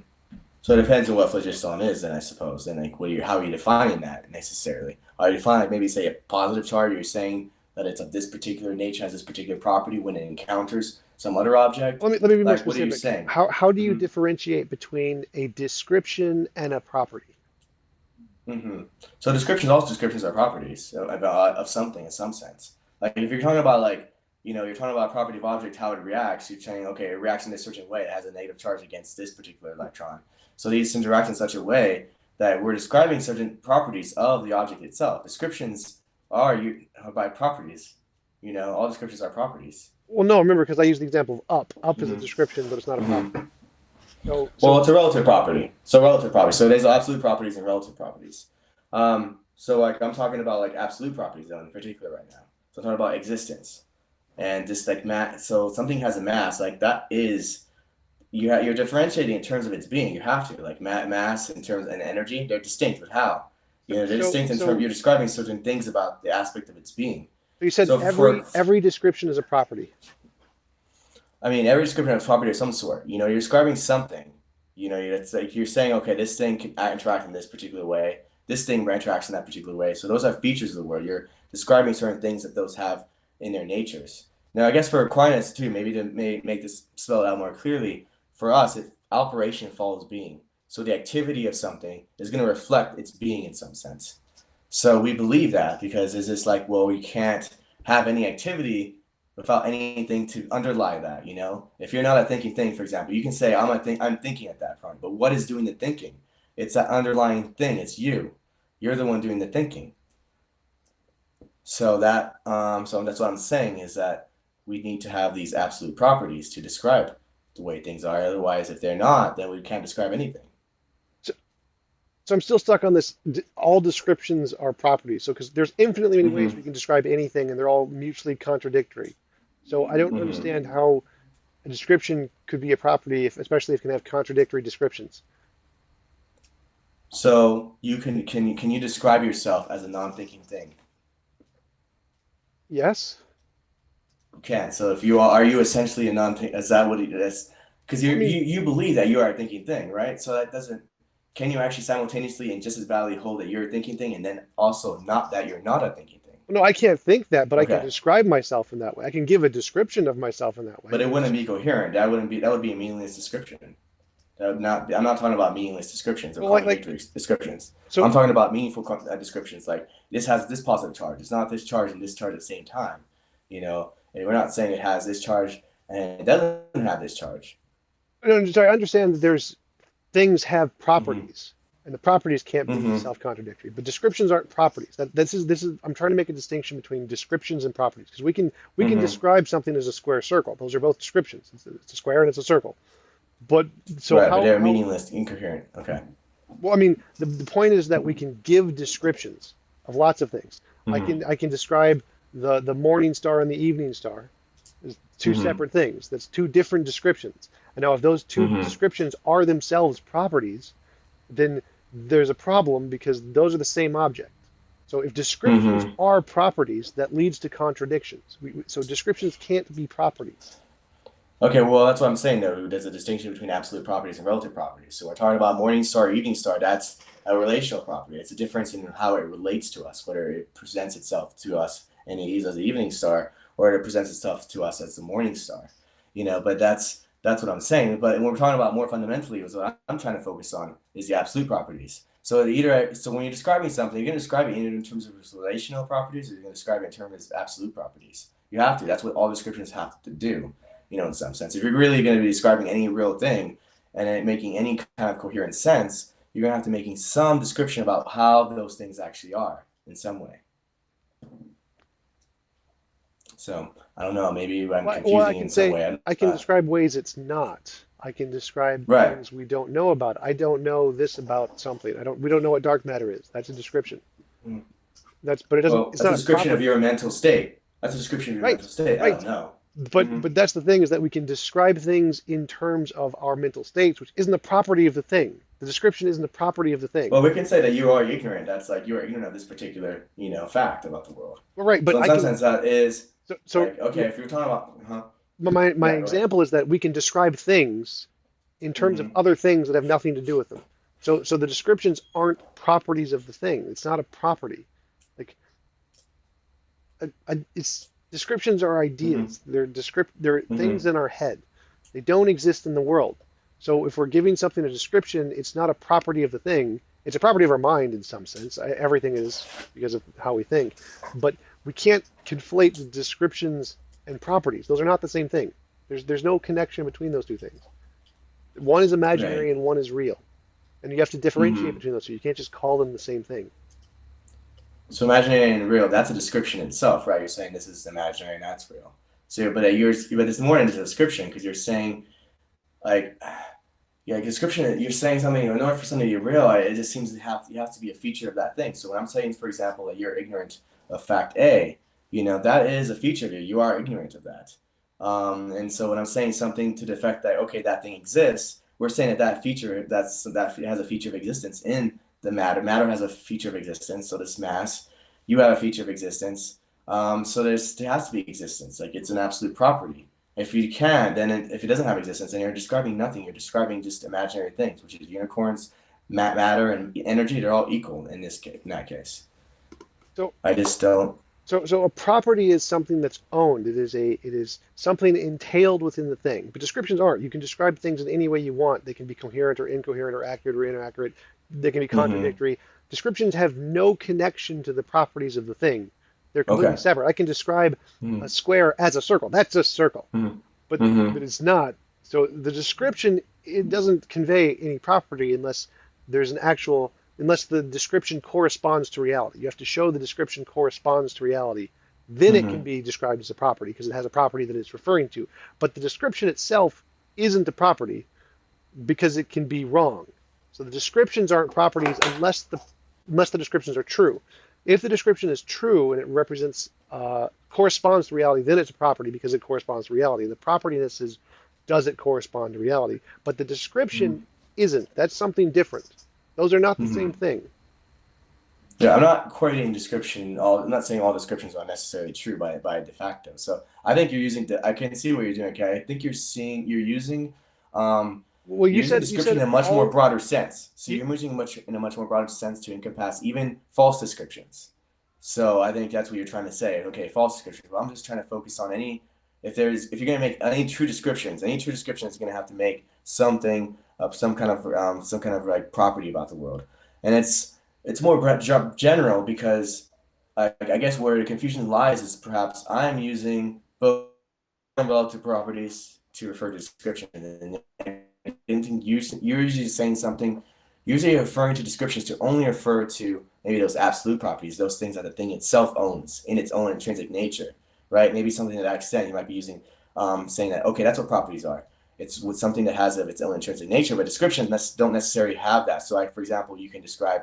Right now I see this. I see a cloudy. I see a cloudy sky right now. Now I'm relating to it in a certain way, but it would make no sense to say, "Oh, I have a property of a cloudy sky."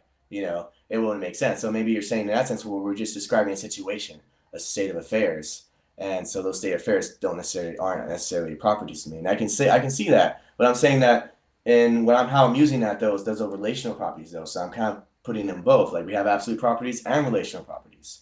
So So when I'm seeing this sky here, so it's relating to me in a certain way, and it's presenting itself in a certain way to me. So there are real aspects of its being. So the cloud is presenting some way of itself to me, and I'm observing, I'm perceiving in this particular way. So we're having this relational description here. It's not just a description; it's saying something about how we're affecting each other as being, our ontology. Our ontology necessarily has to be affected by it. So in order for there to be any descriptions at all, any valid description, any true descriptions, anyways, they have to describe something in reality itself, some being. You're describing some being either in a relational way or you're describing it in an absolute way.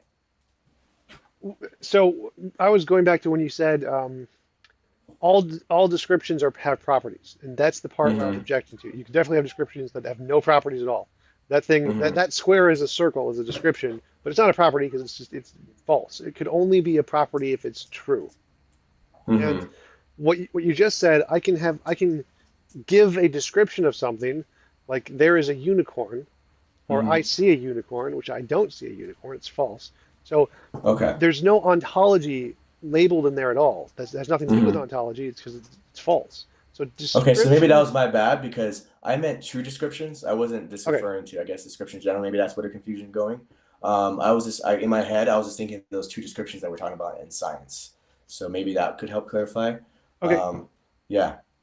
Okay. So from my perspective, Mm-hmm. so there are descriptions that can be true and there are descriptions that can be false. So when Mm-hmm. we describe something as having the property of existence, Mm-hmm. how do you demonstrate that's one of the true ones and not one of the false ones? Right. So I'd agree with you on science. We definitely use science to determine whether something is in fact a true property of that object. Or observation, typically, like say, does a cat meow? Is it capable of meowing? Well, yeah, I observe it. It's meowing right here. I can hear it.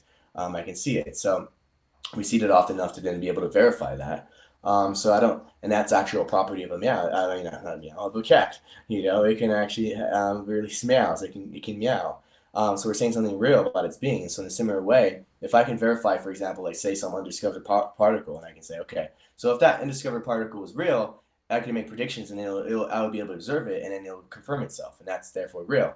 So yeah, then it'll confirm itself, and it's like, okay, this thing exists. This thing has existence. It has a property of existence. And so that's how I confirm it, just like you would. And so we're saying things about the reality of the thing itself. Right. So exactly. So Mm-hmm. if you're saying there is this God, which is the pure existence, Mm-hmm. and in order to show something that exists is real and not imaginary, you have to demonstrate it. How Mm-hmm. do you get to the God thing? Yeah, so that's the whole point of the argument was to show first we have to realize, okay, there are these things, being is real insofar as there are things in the world, concrete things that have being.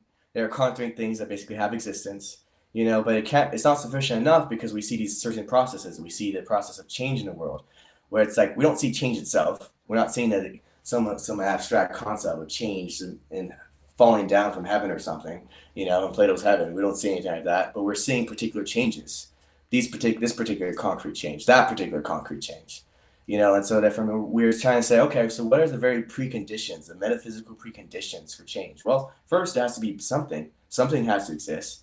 There has to be something in existence. Whether it's like the cat on the mat or something like I'm existing. There has to be some existing thing. So that's a clear precondition of the possibility of change. Not only that, but I mean, there's the ways that thing actually is in a particular way. So it's like there's not just being in general, but I'm a being of a certain sort. I have a being that thinks. I'm a being that walks. I'm a being that thinks, that talks.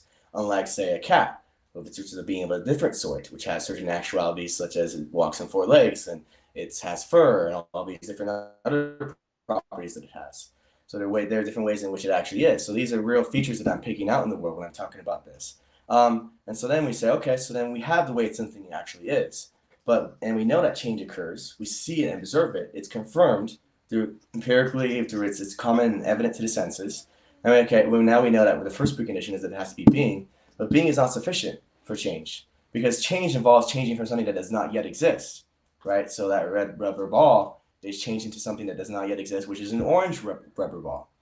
So where does that come from, though? That orange rubber ball is non-being. It doesn't exist yet. There's nothing that doesn't exist. We can confirm that empirically. So to account for why that change occurs, we have to introduce these potencies, potentials, that there's a real potential in the ball to become orange. It's not just that the being is coming into non-being, because that would mean something coming from nothing, and that's impossible. Nothing has no causal power to give. It has no ability to affect anything. So it can't just be that orangeness comes out from thin air, out of non-being, and then comes into the ball. It has to be such that what Aquinas is saying, what Aristotle was saying, that it's moving from one type of being to another type of being, where that being of potentiality is being actualized by something that is actual, which is fire. That's what change involves in. Change is the actualization of a potential. Well, Something making something let me actual. jump in. So let me put it to you this way. If I want Okay. to say, we can just keep all the terminology, the Thomistic terminology, and just say the pure essence of reality is just a natural, undiscovered thing. It's a natural law. There's no need for a conscious being at all. We can just say the terminology is vague enough that it can apply to whatever the fundamental nature of reality is, and the fundamental nature of reality is naturalistic pantheism, just an eternal, all powerful Mm-hmm. nature thing. Mm-hmm. It doesn't seem to be anything that would. How would that contradict with Thomism? How would that not be explainable or accurate?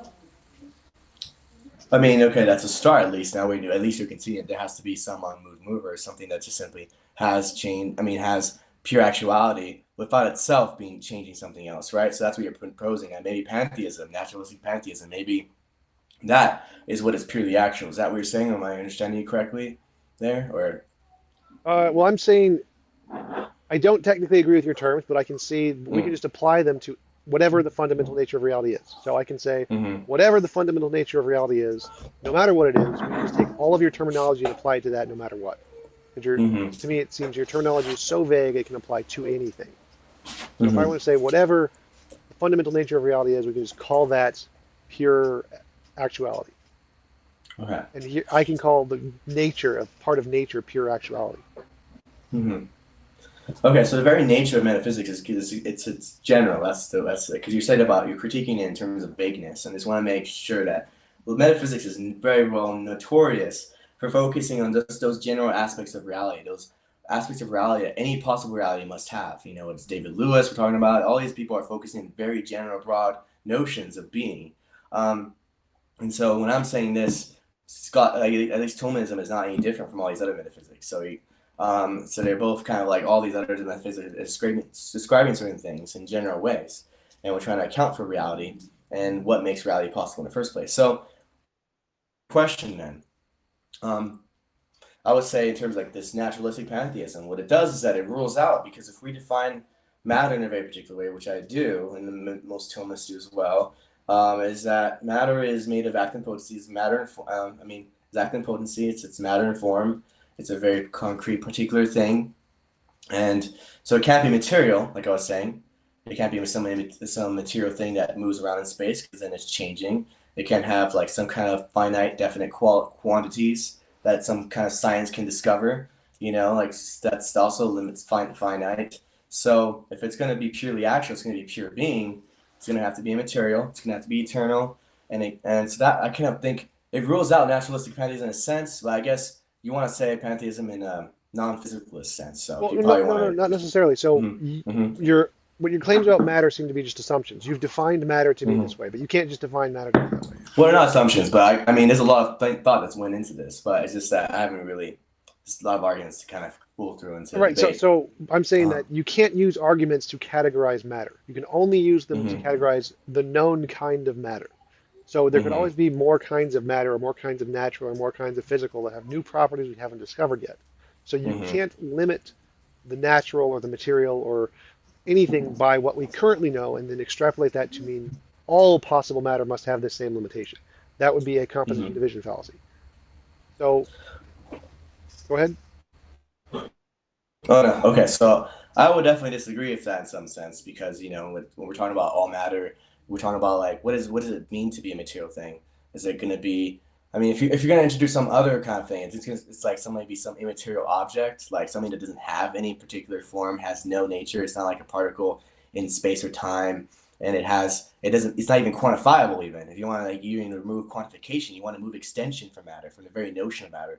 You're just simply now saying something that's going to be immaterial by definition. It's going to be something that just is not a material thing. It defies any notion of materiality because if it can't be quantifiable, if it doesn't have any concrete form or definite nature of some sort, you're not talking about matter at this point. You might probably be just talking about material things like abstract concepts. You're talking about universals. You're talking about something completely different then at this point. Well, no, because matter. Where you're call. Mm-hmm. Yeah, go Remember, ahead. in science doesn't give a concrete definition of matter. It just gives Mm-hmm. we're going to call matter these properties we can demonstrate, and that's it. Mm-hmm. So we don't have a concrete definition of matter at all. We're just saying Mm-hmm. we can demonstrate these properties. We're going to call that matter, and if we could demonstrate Mm-hmm. more properties, we'd call that matter too. So Mm-hmm. the quantifiable thing, well, we can quantify anything. There is one Mm-hmm. God that I've just quantified God. So quantification, because numbers are abstract, can apply to anything, real or not real. They don't. Mm-hmm. It doesn't. It wouldn't. It's again, it's a descriptive, not a property. So the fact that we can quantify something Mm-hmm. isn't a property; it's a descriptive thing. And so that wouldn't limit Mm-hmm. it from being the pure essence, because I could say there is one God. I just quantified God. So Mm-hmm. I don't see how that argument relates to or excludes matter either. So Mm-hmm. the first objection is that matter isn't defined concretely. It's just this is the things we can Mm-hmm. demonstrate so far, and there could always be more. And the second one Mm-hmm. is that the quantifiability isn't an objection because you can quantify anything. It's just numbers are descriptive, not properties. Mm-hmm. Okay, so in response to that, I think that science is the very principles, the very methodology of science is limited to what is quantifiable, to what is observable, to what is predictable. So you can't simply say, okay, whatever doesn't have any of those things, science can discover it because by definition, science limits those things itself to those things. Its very principles is founded on just like, predictions, predictive powers, quantifiable quantification, something that it can quantify, something that it could, some sense, test, either empirically, whether directly or indirectly. Those are the things that science limits itself in. So if you want to say, well, there might be something else that does not fit into that notion of matter, then it's like, well, how is science going to discover that in the first place? It's kind of like saying a metal detector, saying how you can detect all these metals and stuff. Well, this metal detector is going to detect something that does not have metal in it. Well, let me answer One that day we're going to actually. see something. So We're going to see so something. So science. Okay. well, it's because you asked, well, how are we? Science, all science is a way to differentiate the imaginary from the real, and testable, Mm-hmm. verifiable, quantifiable ways are just how we do that. Mm-hmm. It doesn't mean it's the only way to do that. Exactly. So there could be But it's more the way in ways. which. Mm-hmm. There could be more ways that we haven't discovered yet that science can actually differentiate the imaginary and the real for non-quantifiable things, But it for wouldn't be supernatural science things. it wouldn't be science in any particular sense. It'd probably be metaphysics at that point. What you're trying to say, Yeah, it could we'd be. be That'd doing be totally metaphysics. fine, but that wouldn't be Yeah, and that's not, yeah, that that's wouldn't not contradict necessarily science. science at that because we're talking about completely different methods. If there's a thing that a way of knowing something without having being able to test it, without being able to verify through through predictions or quantify it, those are all features of material things. It describes something about the material things, anyways. Those are, and if it goes out of that purview of science, you're talking about something different. Then you're talking about a No, different field, no, which I'm because fine with. This is science like metaphysics. science is just how we differentiate between what's imaginary and what's real. That's it. That's all science is. And it does so through testing. It does through like Correct, it's correct. okay if you want to talk about Today, science in a broad sense, yeah, okay, well, because Aquinas defines science in a very broad sense. He said metaphysics is a type of science because it's in fact describing something about the reality, and we're proving it through reason itself, rather than simply saying it's testable. We're proving it through deductive necessity about the nature of things. That's how we come to know something. We're taking these general features of the world and we're saying, okay, this is what the world must be. Similar to how, like, for example, scientists do this to a lesser degree. When they say, for example, take a hamster. Now, scientists don't study any particular hamster in general. Like my hamster used to be named Luffy. And they don't just study, okay, Luffy is the hamster we're studying, and then when Luffy dies, no, okay, there's no more study of hamsters anymore. No, it's not. Like they're not studying Luffy just for Luffy's own sake. They're studying hamsters in general. They're trying to get at the general nature of hamsters. So they study multiple hamsters and they're saying, okay, these are the features that hamsters have in general. These are the qualities that they have in general. These are actually real features of its being. When they were just kind of like generalizing it to this description.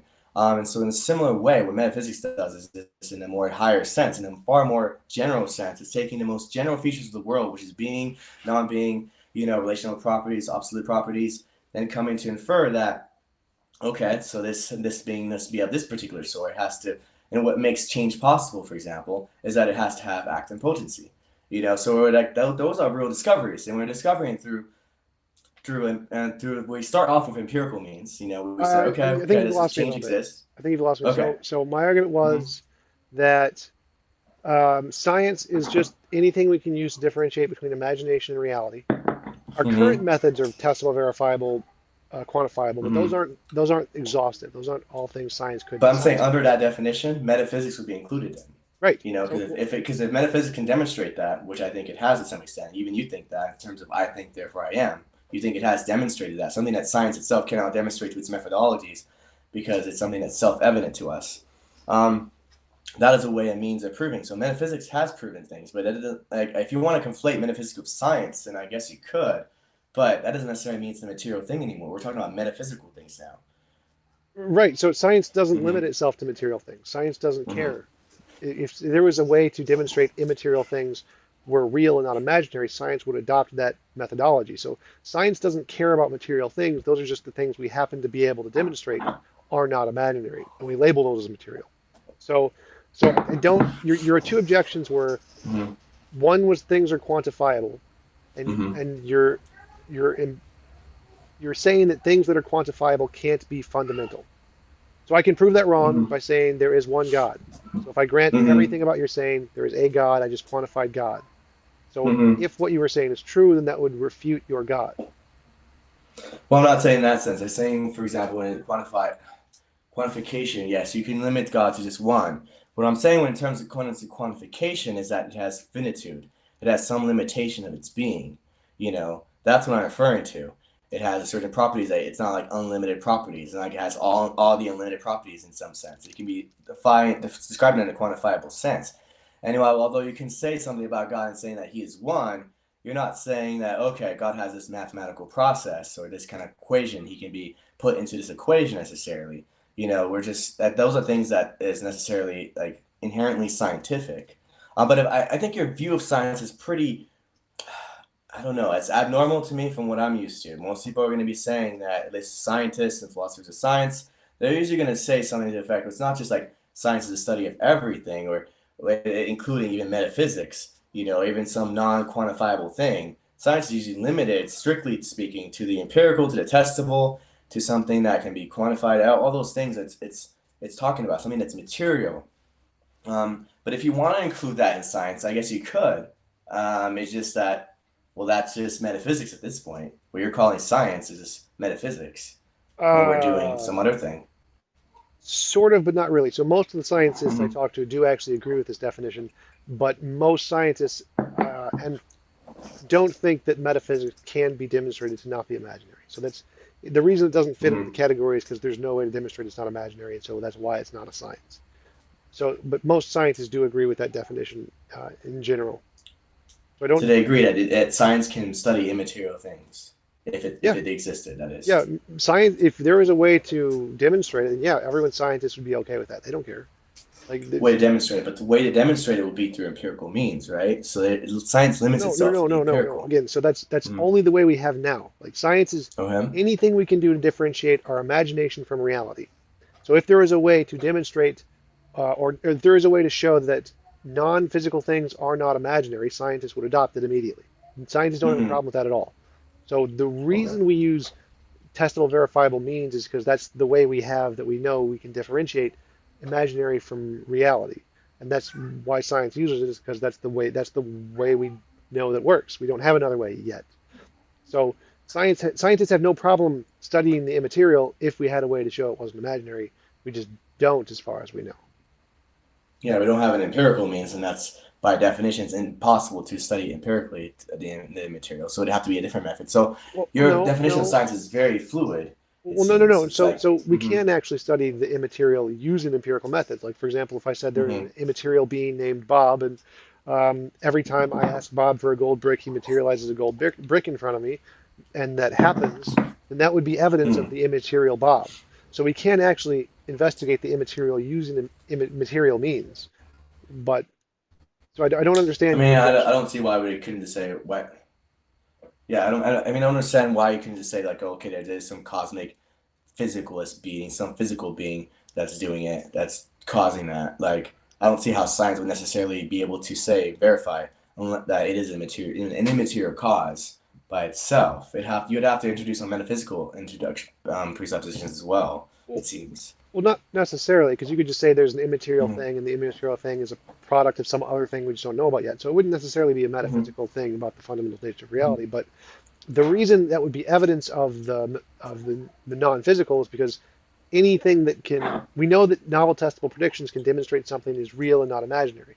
So if we can make novel testable predictions about immaterial things and they are correct, then that's evidence that Hmm. those things are real and not imaginary, regardless of whether or not they're Hmm. physical. So Okay, science but doesn't have a problem there. so you wouldn't limit, but you already said yourself that you wouldn't limit science to just what is predictable or testable, right? There might be some other science later, you're saying, All that right, could be completely different, right? right. So Okay. the methods we have now are the testable, predictable, and if we could use Mm-hmm. make testable, predictable things about the immaterial, that would be evidence of the immaterial. Mm-hmm. Okay. So I just think that's okay. I feel like a naturalist could always just say, well, look, if I start off with just saying that, okay, well, we got to start with what we know, and we don't have any experiences of these immaterial beings. We only have experiences of naturalistic beings. So using the means of induction, it's probably whatever the case is about that brick. We can explain that then through some naturalistic means. We don't need to appeal to an immaterial being. But I do get what you're saying to some extent because I do agree to some extent that the empirical justifies God's existence ultimately. Because for Thomas like me, we try to ground our system not just in abstraction. We start with the concrete world, then we extrapolate certain features of that concrete world, like I told you, change, acting potency. Those are real features of the world. Then we get to the more general sense, and then we argue for God's existence from there. So there's a certain sense in which the empirical world is tied to the metaphysical world. So for Thomas, we don't like to detach that. We don't saying, oh, that the metaphysical world stands on its own and we can just project anything we want on the material world. Rather, the material world is the thing that which we derive our source content, and then we kind of extrapolate some metaphysical belief system from that. Um, so, so from what I'm saying here is that yeah, there's some sense in which the empirical then justify the immaterial, but not through the means that which you're using here, I guess. I'm using it through rational means, through rational extrapolations. We're kind of generalizing features. We're taking general features of the world, the most general features, which is being, non-being, and then we're trying to make an argument for God's existence from that. And that seems if that is valid to you, if that's something that you would call as science, then that's fine. I mean, that's just metaphysics then. But if you're saying like, okay, there's some other science that doesn't do what metaphysics does and does not do what this today's modern science does, I'm just like, okay, well, you have to kind of explain what that's going to be then, because all the tools of what we have available is going to be reason, it's going to be the empirical, the senses, and all those things, and the conceptual. Those are the things that you appeal to that we do have access to, and so they're the only means in which we can really talk about the world through our conceptual, empirical, and metaphysical senses. Well, I wanted to object So to one thing you said there was that okay. yes, a naturalist could anything we see, like if I said there is a supernatural being or a non-physical being and predicted it would make a gold brick, and we see a gold brick, the naturalist Mm-hmm. could always explain that naturally. You can do that for Mm-hmm. anything. It's just called the problem of underdetermination. But that Right. doesn't stop it from being evidence of the supernatural. That would still be evidence of the supernatural.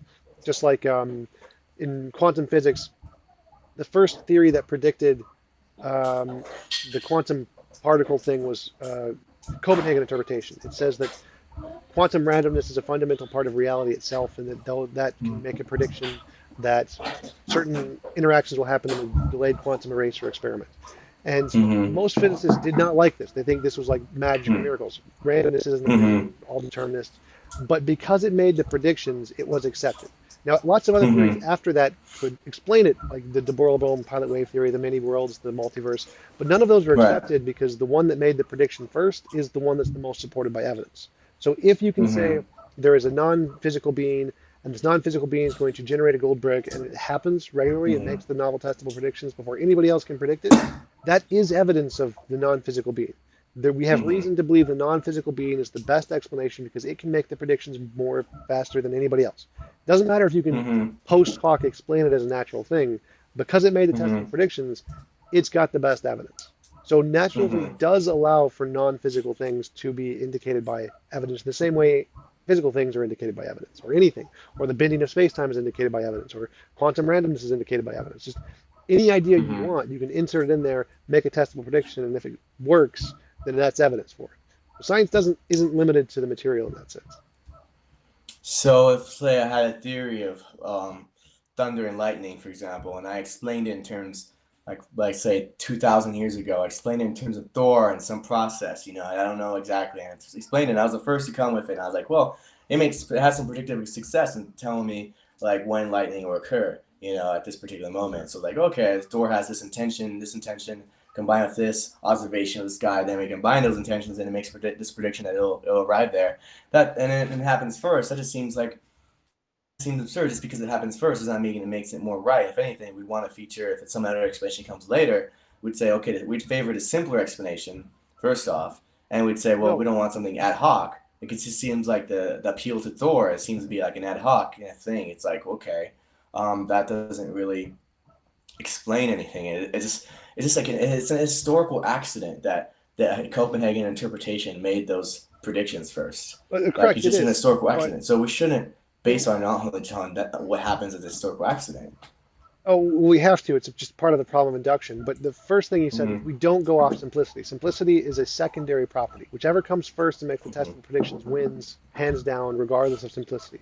The Copenhagen Mm-hmm. interpretation is not the simplest, but Mm-hmm. we accept it because it was first. So the fact that it was Mm-hmm. first supersedes its simplicity. And I'd say it also Mm-hmm. supersedes the ad hocness too, because I think just saying randomness is a part of the universe seems pretty ad hoc. I would qualify that as an ad hoc assumption. So the fact that it was Okay. first and makes predictions supersedes Mm-hmm. simplicity and ad hocness. Same with like time Mm-hmm. bending. I would say that Mm-hmm. Einstein calling time bending, I would say that qualifies as ad hoc. That's ridiculous. Interesting. But Okay. Okay. it Yeah. doesn't matter. It works, so we accept it. But anyway, Okay. we've been going for like 2 hours. It's been a great Have we? conversation. It's two Yeah, hours? yeah. Wow. Wow, dude. Okay, you're a really interesting person to be, I gotta Yeah, say. so are you. I mean, this was a great So conversation. I loved yeah, it. Oh, I but really one appreciate of one of it. the people in the comments had a question for you, if you don't mind. Uh, Yeah, go ahead. Cam Spears asked, "Does Gil think our metaphysics should follow our best physics as in be informed by and take as a starting point?" I do think like we start as a starting point, we start with the empirical world. So as Thomists, we do start, and in some sense, we do take in consideration, especially what physics says. But there are some things like if, for example, if physics did say, for example, it's like made some kind of claim about a TV be both a TV and not a TV at the same time, and that's where we'd have problems. But in general, we do start with the natural world. That's what we call natural philosophy for Thomists. We always start with the natural world. Then we reason up to the metaphysical world, but we never start top down. We start from the down to top. So that's what I'd say. Awesome. Well, Mm-hmm. it's been great Yeah. having you on. I have to go get ready to do Likewise. something. So Okay. Okay. Okay. Well, I appreciate you. Thank you so much, yeah, Tom. absolutely. Thanks again for All coming on. right. It was a great All right. conversation. I'll talk to you later. Yeah. You're awesome, man. All right. Take care.